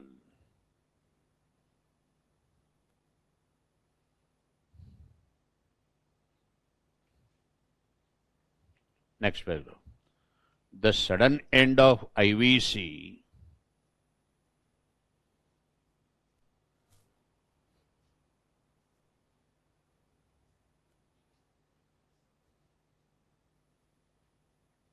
was based on the observations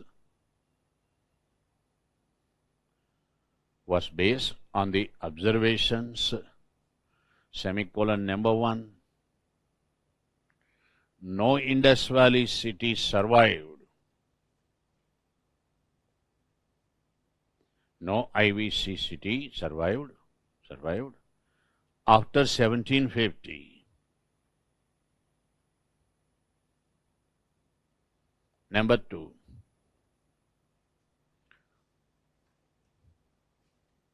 After 1750 BC. Number 2.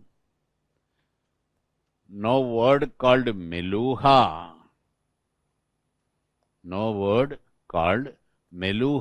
M-E-L-U-H-A. Meluha in the Mesopotamian inscriptions. M-E-L-U-H-A. Meluha in the Mesopotamian inscriptions.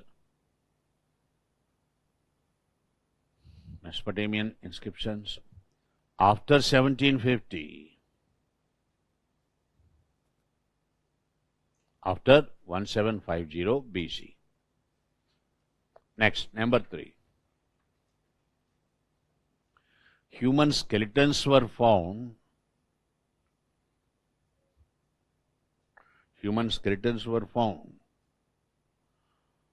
With inflicted injuries.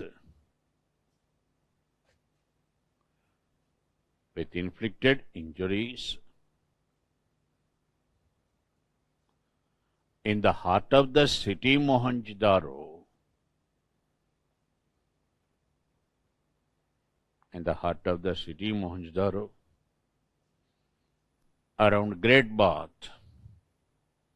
Around the Great Bath.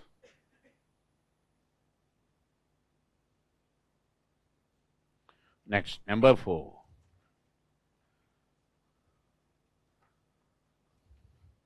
Skeletons were also found hanging. Human skeletons were also found hanging in the debris, D-E-B-R-I-S, in the debris of Harappa and Mohenjo-daro.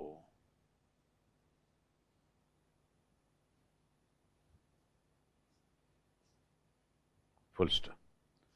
Next paragraph. Supporting the theory, the sudden end of IVC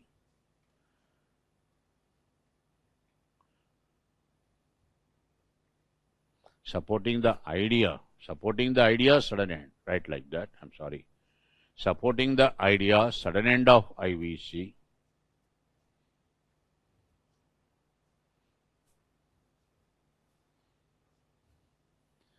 the theories developed were, the theories introduced or theories put forth, the theories developed were or theories introduced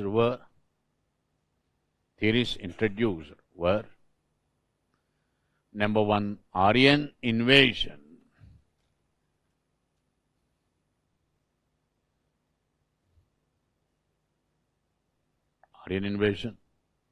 Number two, floods.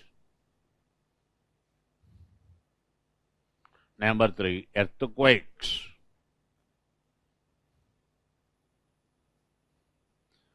Number four, epidemics.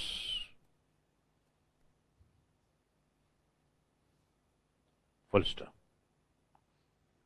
Next paragraph. However, all the theories were refuted.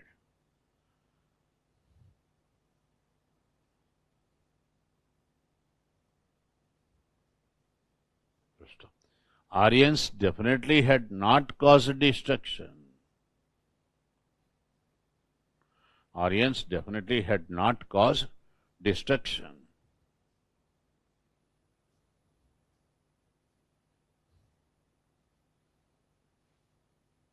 Full stop.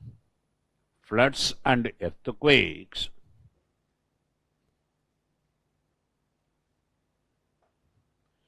of that severity causing destruction of entire civilization, floods and earthquakes of that severity causing destruction for entire civilization was ruled out.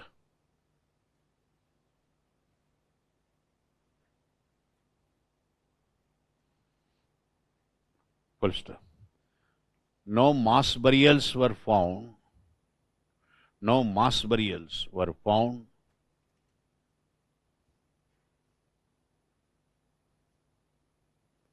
Suggesting sudden end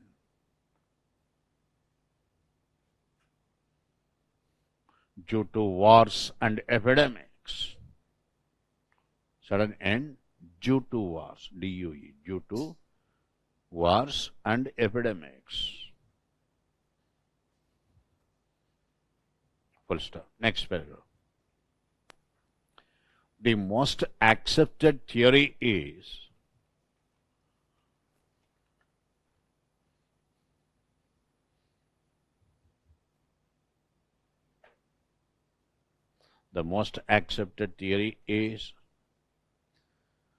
the gradual end of IVC. Underline gradual end of IVC.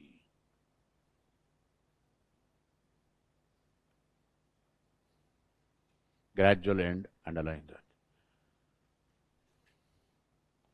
It was suggested by, it was called, right, like that. It was called gradual end of IVC. The theory is called, it was called theory of ecological changes. Underline ecological changes. Theory of ecological changes.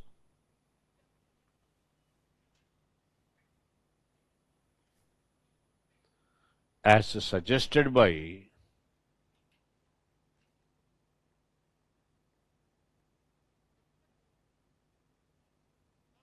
E.J.H. Mackay, as suggested by Mackay.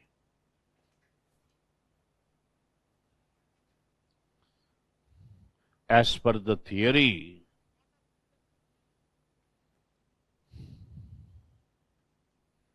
as per the theory. There was less rainfall. Less rainfall in Indus Valley zone. In Indus Valley zone from 1800 BC. Full stop. Thar Desert expanded.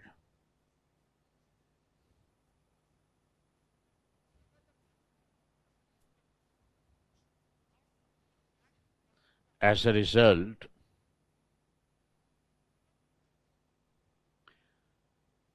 salinity in the soil, salinity, sand content, salinity in the soil increased.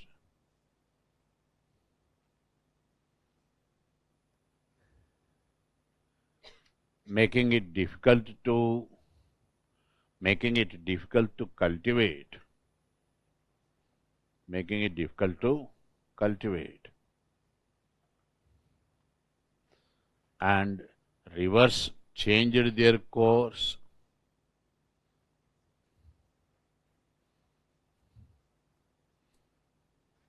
Causing severe shortage of drinking water. Causing severe shortage of drinking water. Full stop.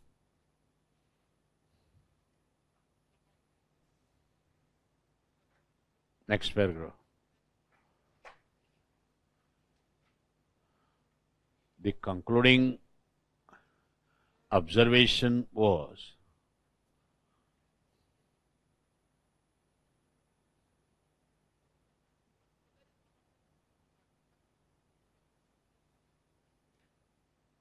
the civilization must have been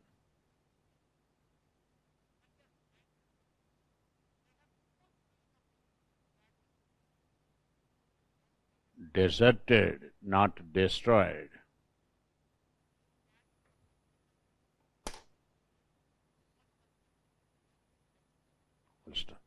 Go for your break. I will give you soon after this class separate note on continuity of IVC, survival and continuity, and water distribution systems of IVC.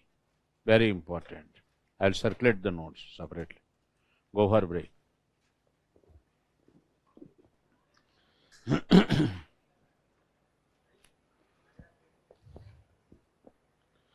For us, the next chapter, next topic is Vedic civilization.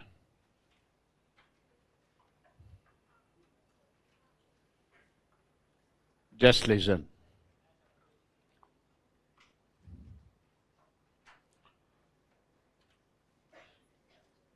It's a different civilization altogether when compared with the Indus Valley civilization. Right. Highly controversial. Controversial whether this civilization was entirely Aryan. Question, who was Aryan? Where actually, if at all they are foreigner, they had come from.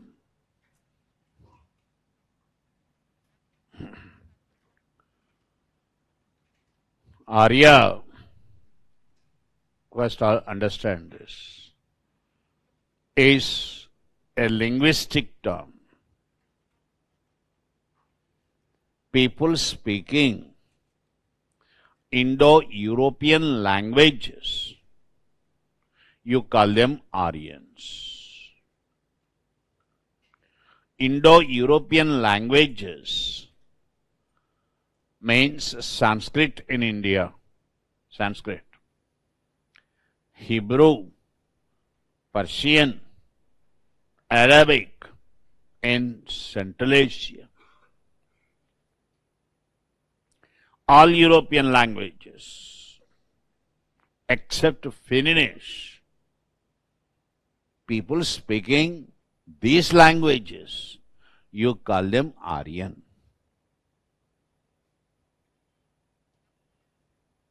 Within Aryans, what is common for all the Aryans is similar language. Within the Aryans, you have different races. All Aryans won't come under one single race. Whole problem is, you instead of using the word Arya, you made it Aryan. Arya linguistic, Aryan racial. Are you understanding? So, what is to be abandoned? What is not to be used?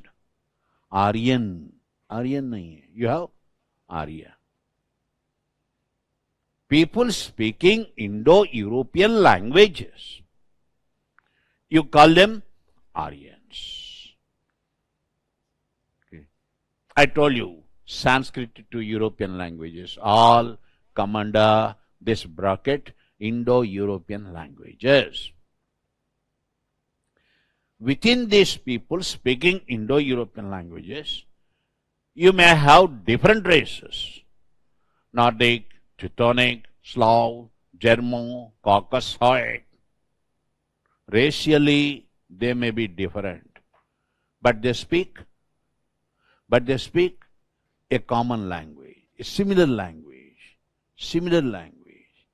Sir, you mean to say Sanskrit and English are similar? Yes. Okay. When you go for study of comparative languages, that branch of knowledge is called philology. What is philology? Philology means study of comparative languages. Matruhu in my Sanskrit is mother in your English. Pitruhu in my Sanskrit is father for you.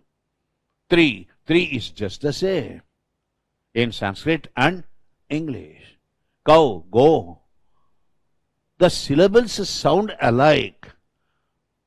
Understand? There are so many striking similarities between Sanskrit and the European languages developed. So, what unites all these people? What brings them all together?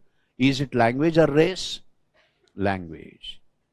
That's why Aryan means, Arya means people speaking Indo-European languages. It is a linguistic term. What is interesting is,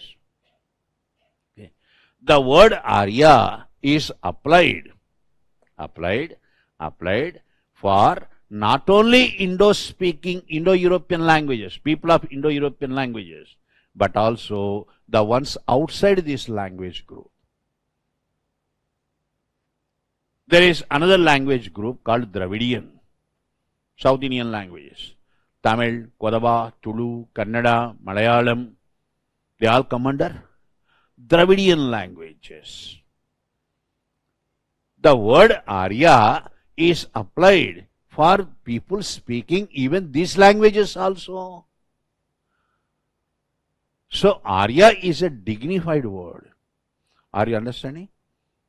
Okay. There are scholars outside the Aryan society. When an Aryan addresses these scholars, he call them Arya. Arya literally means you noble. What is the literal meaning? You noble. Okay. This expression Arya is used by Aryans, okay, for non-Aryans also, if they found him qualified, if they find them qualified. Are you understanding? Another interesting observation is, the word Arya is not applied to some of the Aryans. Are you understanding? who are not so qualified. So, Arya is a dignified expression, respectable expression. All Aryans are not actually Aryans. All Dravidians are not exclusively Dravidian. Are you understanding? See, in Ramayana, generally we people rate like this. Ravanasura, all South Indians, they are all Dravidians. You Dravidians, South Indians, you perform Ravana Leela. We Aryans of North, we perform Rama Leela. Okay. So you are Dravidian and I am Aryan. These differences also had taken place, unfortunately. But what you don't understand here is, in Ramayana, Mandodari, wife of Ravanasura, calling Ravanasura Arya.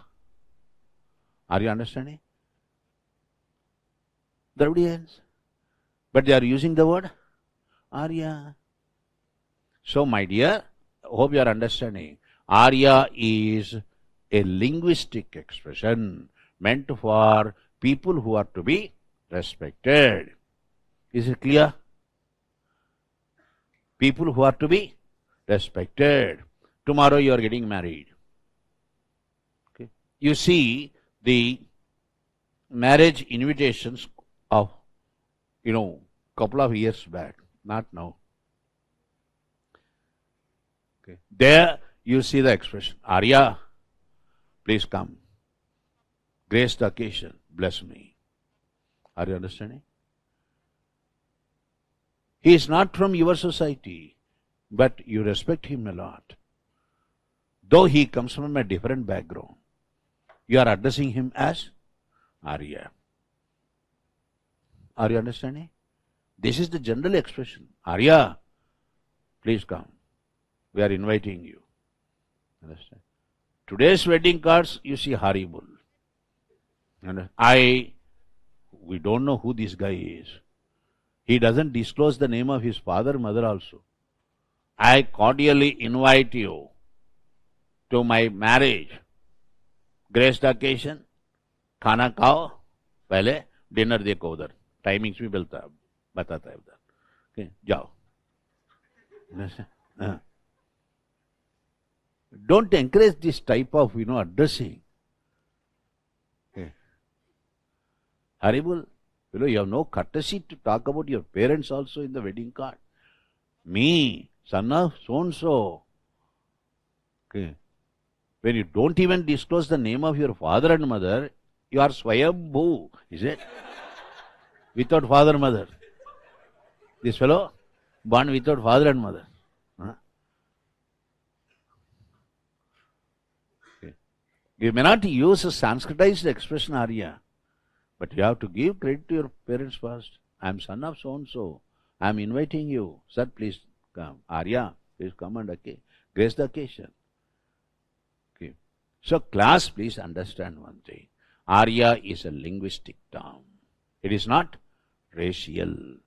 Okay. People speaking these languages, there may be different races, but they all speak similar language. That language is Aryan language, Indo-European language. So, Aryan is a linguistic expression. These people definitely native. They were not foreign, as suggested first by Max Muller. Whole problem was with Max Muller.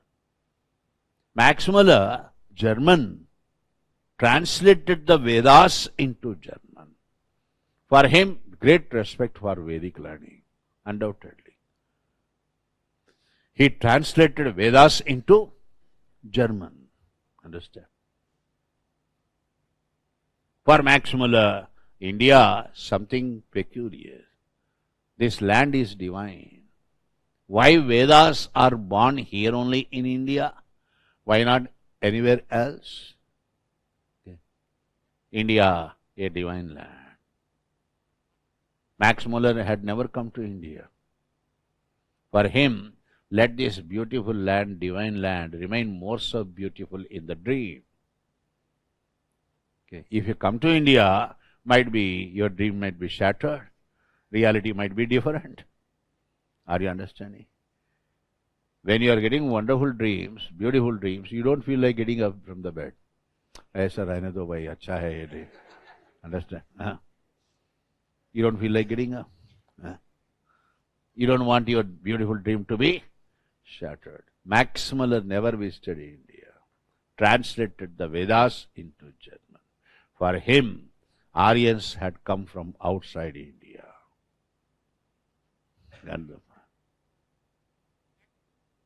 How can you say Max Muller wrong? First, he used the word Aryan as a race. That's where he went wrong. Aryan is not race, it's language. Rig Veda, the earliest text in the Indo-European languages and world literature, Rig Veda, 1500 BC. If Aryans had come from outside India, Rig Veda doesn't talk first about river Indus. Got the point? First description part of Rig Veda, you see, Indus. Then it talks about Saraswati. Then it talks about rivers of Afghanistan, Krumo, Kuba, Gomal. Now you answer my question. When these rivers are talked in this sequential way, okay, is it migration from east to west or west to east? Okay. Migration is definitely from India to Afghanistan, from Afghanistan to Iran. If Aryans had come from Iran or outside, they would have talked about the rivers Euphrates, Tigris and all that. And very interestingly, no reference at all there. Next, number 2, language is Sanskrit. Okay. The first developed language.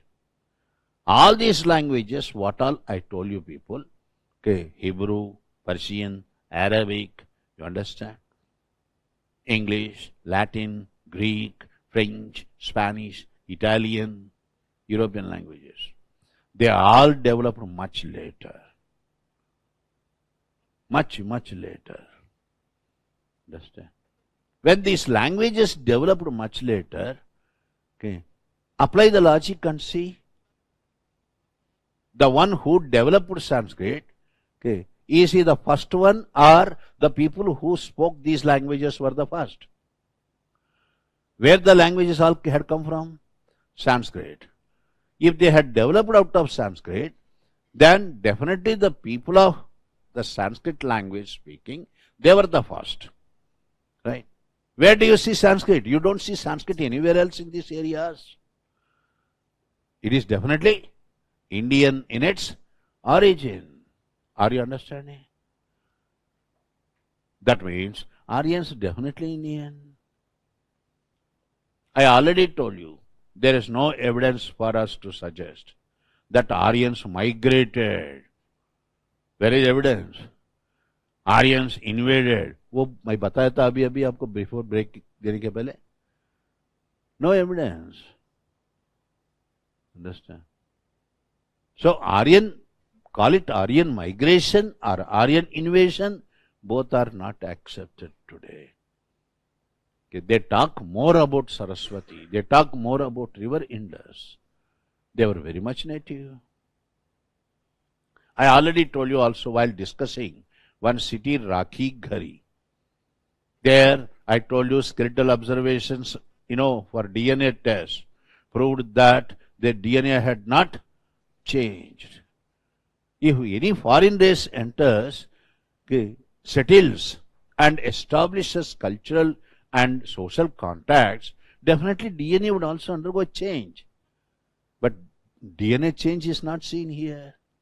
It's the same DNA. Okay. That's what Subramanya Swami one day was challenging Asaduddin Owaisi Sahab. I love Asduddin Saab. Acha admi hai, basically. All said because I come from Hyderabad. Cultured man, very well read man. Perspectives might be different. Okay. Asduddin bhai, जाएंगे चलो, दोनों जाएंगे. आइए मेरे साथ. Center for Cellular Molecular Biology जाएंगे. Okay. You give your blood sample, I'll give you my blood sample. See whether the DNA is different or just the same. Are you understanding? Okay. It is just the same. Okay. Then how you said that we all had come from outside? Huh? If you have come from outside, your DNA would definitely be different. Our DNA is just the same, 90% of the Muslims were actually, once upon a time, Indians converted into Islam. Even if otherwise you are from outside, your DNA won't be different. Hope you are understanding the logic. So the theory says that Aryan was very much native. Today, we are not accepting this theory that they had come from outside, developed a new civilization in India. This is not accepted anymore. Whole problem started with Max Muller fellow. Understand? He used the word Aryan for race, not for language. That's where the problem started. Then what does Max Muller say? Max Muller says that Aryans must have come from steppes, green slushy fields of Eurasia. Eurasia means border between Asia and Europe. Green slushy fields. You understand?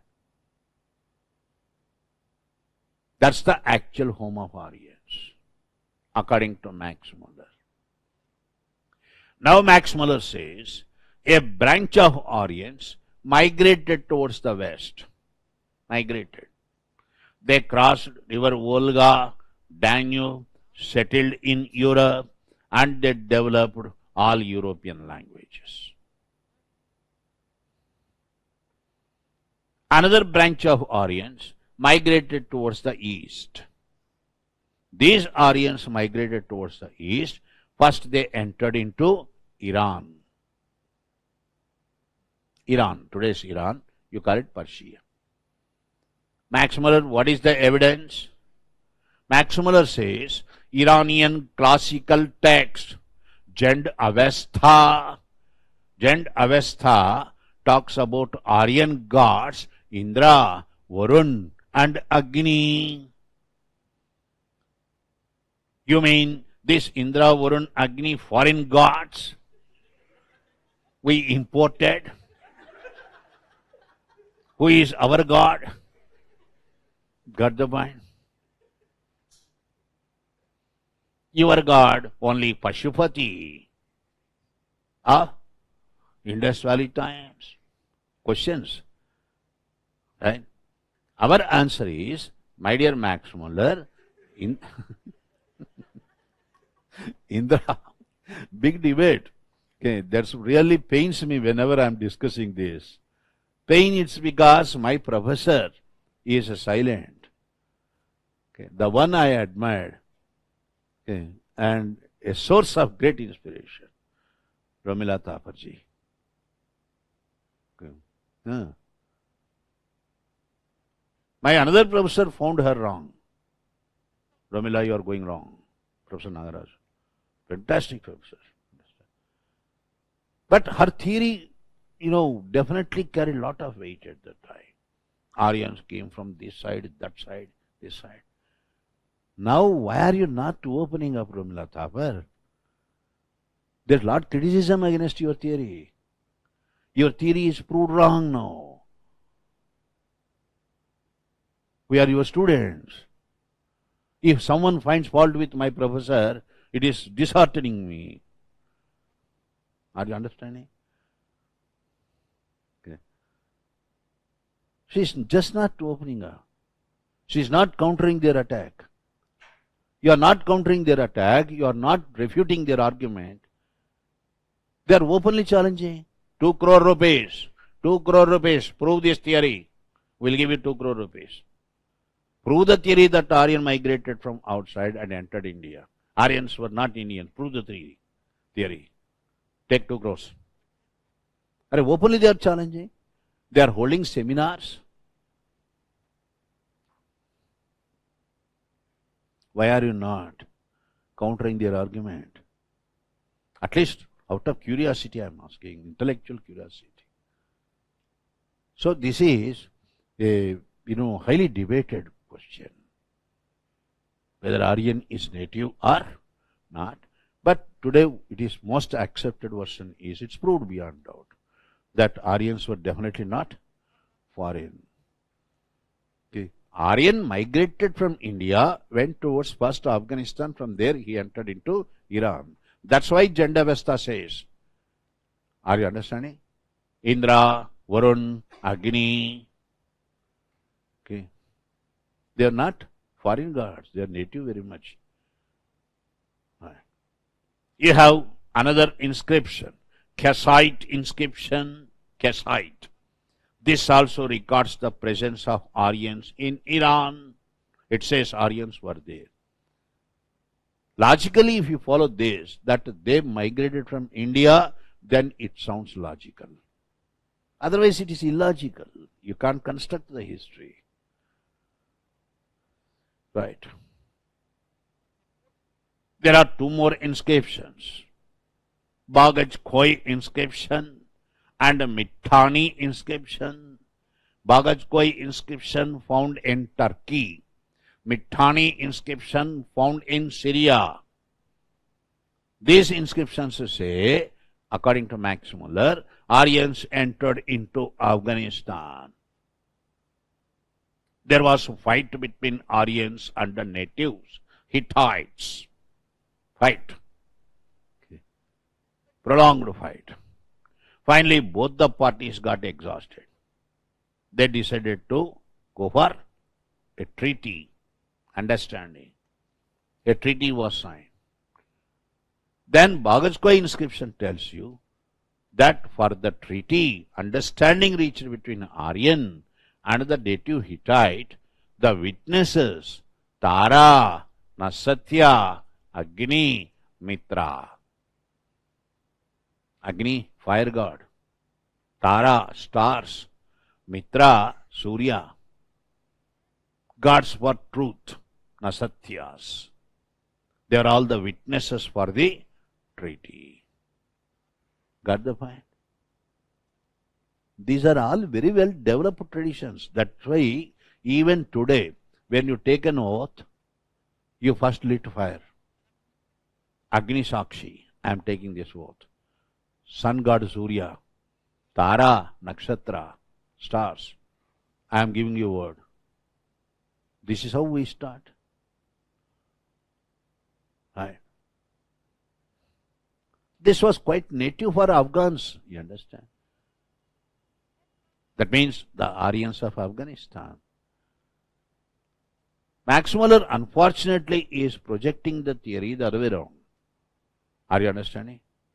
Iran to Afghanistan, Afghanistan via Khyber Bolan passes India. Whereas that's not it's the other way around. Okay. Rigveda is also talking about rivers of Afghanistan. Rivers of Afghanistan, Krumo, River Khurram, Kuba, River Kabul, Gomal. So finally, whether they had come from outside or from inside to the outside, okay, they entered. They made present Punjab and Haryana. Okay. That these are not right expressions. First, you see the centers of Aryan civilization, Punjab and Haryana. They made means I am subscribing to the idea Max Muller's. That's not correct. Right?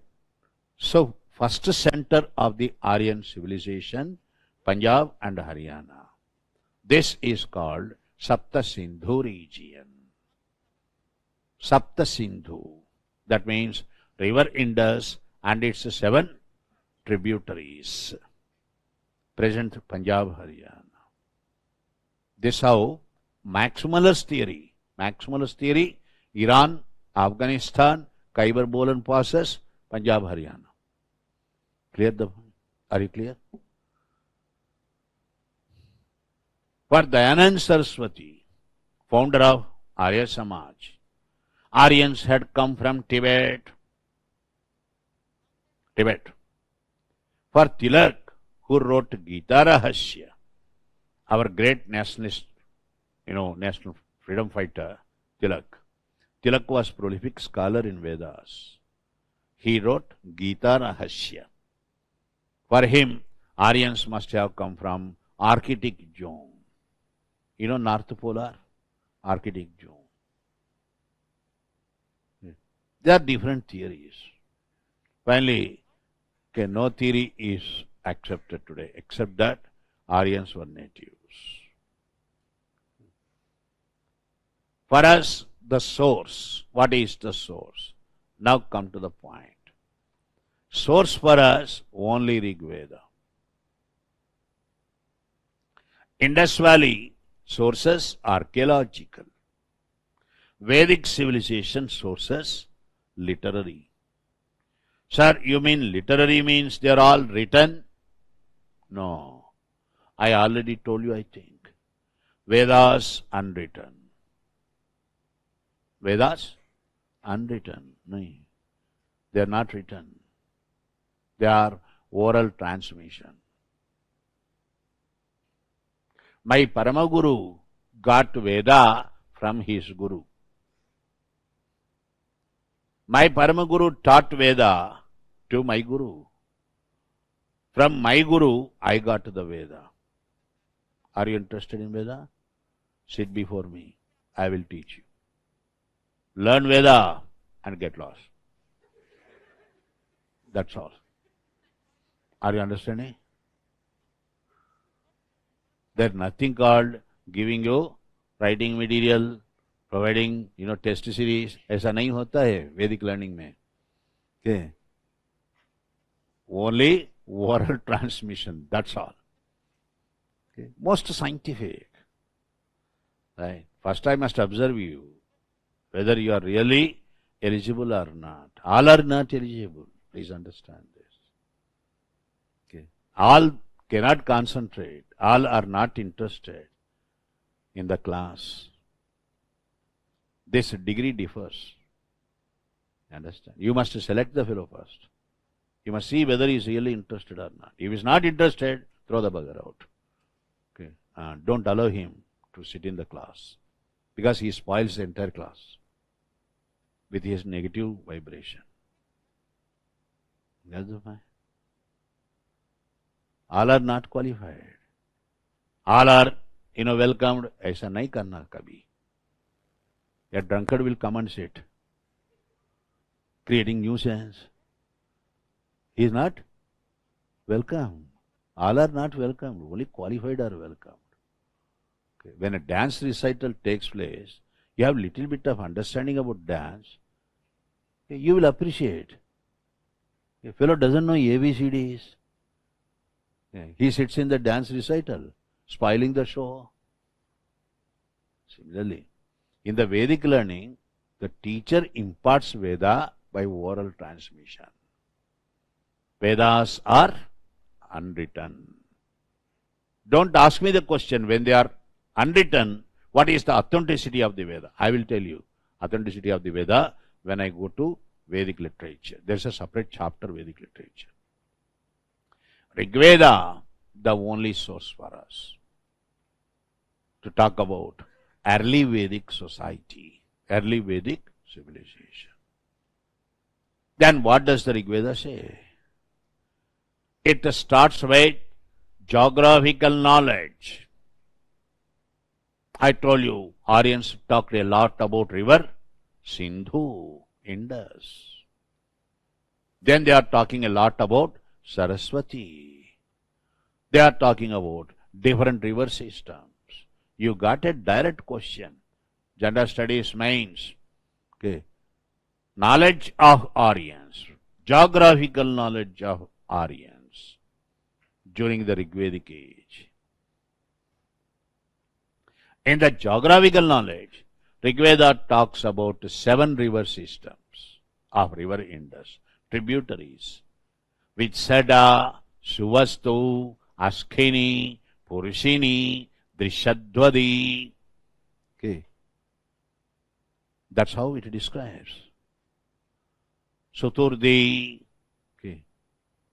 These are actual names in the Rig Veda. Askini, Chinab, Purushini, Ravi, Drishadvadi, Rakshi, Suvastu, Swat, Suturdi, Sutlers, Vipers, Bias. You are getting questions on this. What were the actual names of the rivers in the Rig Veda and what are today's names? Rig Veda says Ganga, Yamuna in the east. But Rig Veda doesn't tell you what is there beyond that. Are you understanding? That means Vedic Aryan, he settled and he had the knowledge of Punjab and Haryana. That's all. He had not entered into UP, Bihar and Bengal. That's why in Rig Veda we had no references to tigers. Got the point? If you want to see tiger, you cannot see tiger in Punjab and Haryana. Right? You can only see tiger in UP, Bihar, Bengal. Or else you have to come down to south. Tiger conservation projects. Okay. Rig Veda talks about lion. Because Gujarat is known for lions. Okay. Rig Veda talks about Himalayas in the north, Vindhya mountains in the south. While talking about Himalayas in the north, Rig Veda tells you that there is a mountain in Himalayas called Mujavant. Mujavant, famous for intoxicating drink, Soma. You drink Soma, you always look youthful. Got the point? It's a plant. The extraction of that, you make it into tea. If you consume that tea of Soma, it is said that you always look youthful. It elates your spirits. Understand? You will be in great spirits. Get the point? That's why our drunkards, you see, that I'm sorry, I'm not equating Soma. Soma is like Scotch. There is another one called Sura, cheap liquor. Get the point? Surapana. Okay. These are mentioned. Okay. That's why in some societies, it's not a taboo. Father, mother, children all sit together and drink. बार भी होता है घर में, बैठ के पीते हैं, तो प्रॉब्लम नहीं है उधर. I have seen some families. Okay. They give it divine status also. Okay. Some societies, when you extract the, this drink, immediately you remove your chappal, you apply kumkum and all that, dhup, deep and everything for that, then you take it. For them it is divine. You understand? Very interesting, systems developed by us to give justification for our habits. Right? Soma is the most favorite drink of Aryans. Soma is magical. It has medicinal and magical benefits. Okay. This plant, you see it in Mujavant, according to Rig Veda. Rig Veda is not telling you anything about South India. It only says Vindhyas are there. Rigvedic Aryan had no knowledge of sea, Samudra. The word Samudra is mentioned only once. Collection of water. It does not mean sea. Okay. This is the geographical knowledge. Are you understanding? I might be proved wrong, I don't know. I am already proved wrong because Romilata Parji is not opening up her mouth. I continued to teach the same thing. Even in 90s. Aryan theory, right. Aryan invasion, absolutely right. Aryans foreigners. I taught like that. I must accept it. Now I have to revise all my theories. Got the point? For me, who is standard? My professor is standard. She is unfortunately not opening up her mouth. Okay. So you have to revise your opinions. Knowledge is not static, it is dynamic. And this doesn't happen only with history. You think physics is perfect? No. Everyone felt that physics ended with Newton. Then Einstein entered. You said physics ended with Einstein. Today you are finding fault with Einstein also. Every subject, the problem is just the same. These science students, they have contempt for arts subjects. बेकार है ये, इतिहास बोलता है, इतिहास में क्या दम नहीं है, दम नहीं है, दम बोरिंग है. They condemn, I know. They look down upon arts science subjects. Okay. For them, they are not scientific. Understand? But your subject is scientific, is it? You fellow? Okay. There is a tendency. Okay. You are studying computer science. Computer science people, they are neo-Brahmins. Understand? For them, they are running the universe. Okay. They don't consider others as even some regards human beings also. Okay. They look down upon. Understand? This problem is there. Knowledge is knowledge. Accept every branch of knowledge. Okay, fine. Rigvedas, geographical knowledge. Aryans settled in different parts of Punjab and Haryana. On the basis of the area they settled, they form into tribes. These tribes are called Gana or Jana, Sanskrit words. Gana or Jana. How many Janas? 6 Janas. That means 6 tribes. Bharata, most powerful tribe. Invincible, Bharat. Bharat, Anu, Tugwasa, Puru, Druhya and Yadu. Okay, all put together 6 tribes. You don't try to remember. People are already asking me question. Sir, shall I remember this? Shall I remember this? Remember nahi. Bhul jao. I am telling you. I already told you. Okay, understand. You remember first class I told you? Okay, you just understand that there are 6 tribes. You may not give exact names of the tribes. Very difficult, I do agree. At least understand. In the exam you will see. You see the names of these tribes means definitely it strikes. You may not give exact name, but it strikes you that they are Rigvedic Aryan tribes. Bharata, Puru, Tugwasa, Yadu, Druhya and Anu. Bharatas, most powerful. There were wars amongst these tribes. In the Vedic civilization, yes, war glorified. Right? That's why you see temperament-wise also some people, okay, their temperament volatile. Temperament. Okay. Every day some fight or the other. Go for fight. Either you hit the fellow or get hit by him. Otherwise it's not a day. Understand? A ungli bolte, aisa. Itching for fight. Understand? Okay. This had become an instinct. Why are you laughing here? This had become an instinct. Okay. You don't want to rest in peace. Tickling. Somehow tickle the other fellow and invite him for a fight. Okay. This is there in the Vedic civilization also. Accept it. They glorify war. Okay.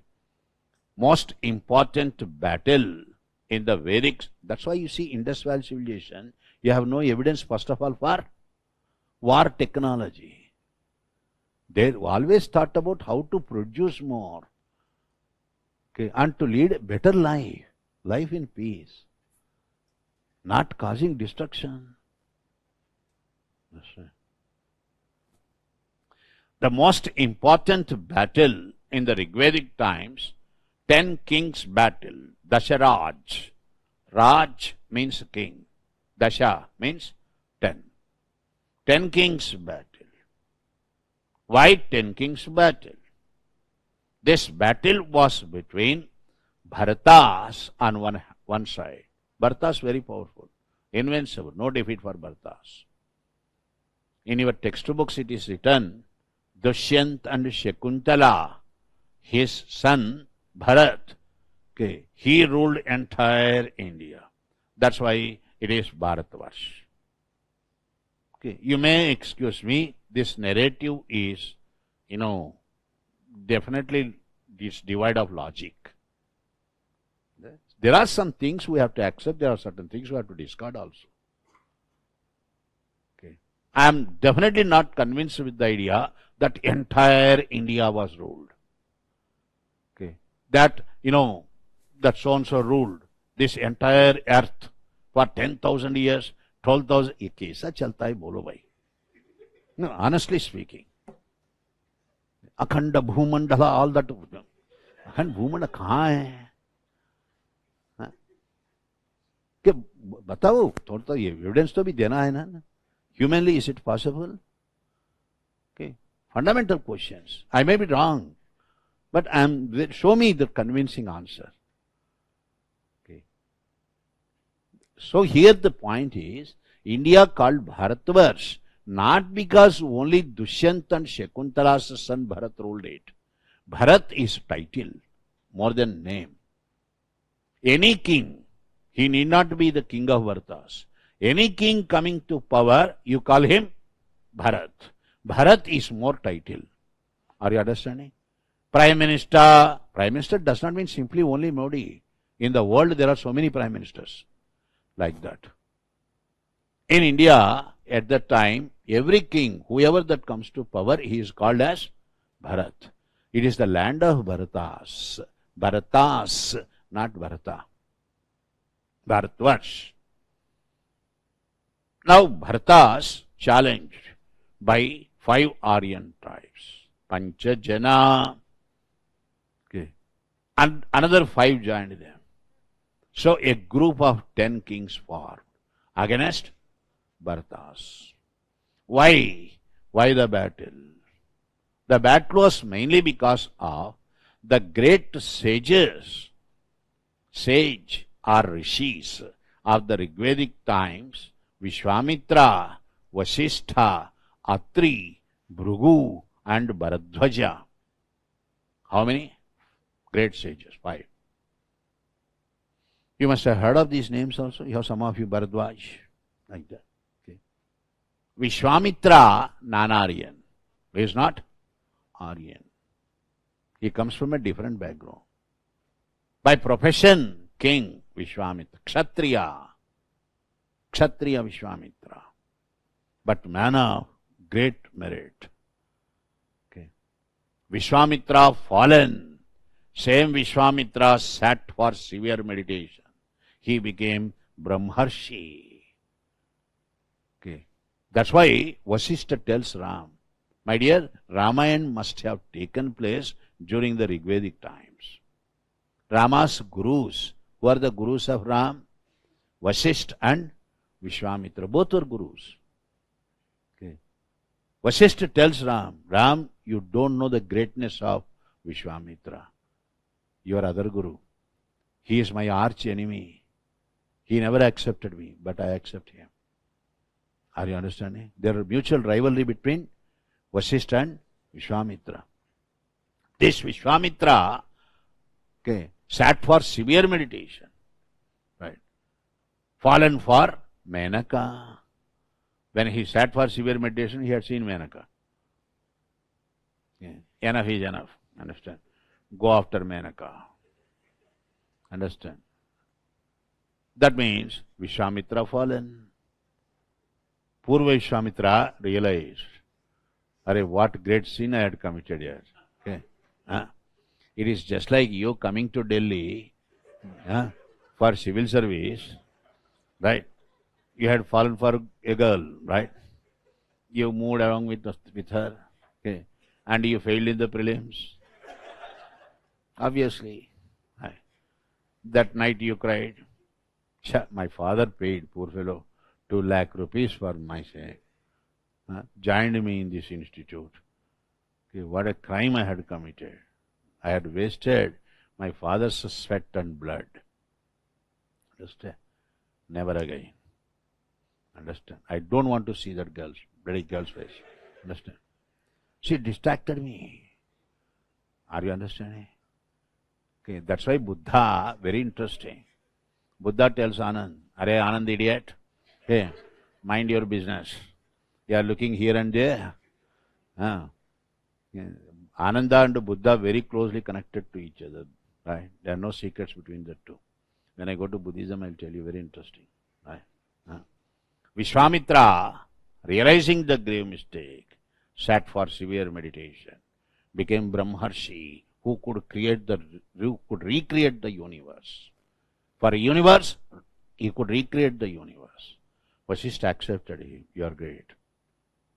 That's why he tells Ram, okay, nothing wrong in falling or committing a mistake. Are you ready to rectify it? In your case, next year, you are topper. You are like Vishwamitra. Are you understanding? Legends are very important for us to motivate us. Okay. Not to simply get carried away by them, to get, source of inspiration. Ram, ideal, Maryada Ram, fantastic character Ram. Understand? At least 1/10 of his quality. The world would be different. Understand?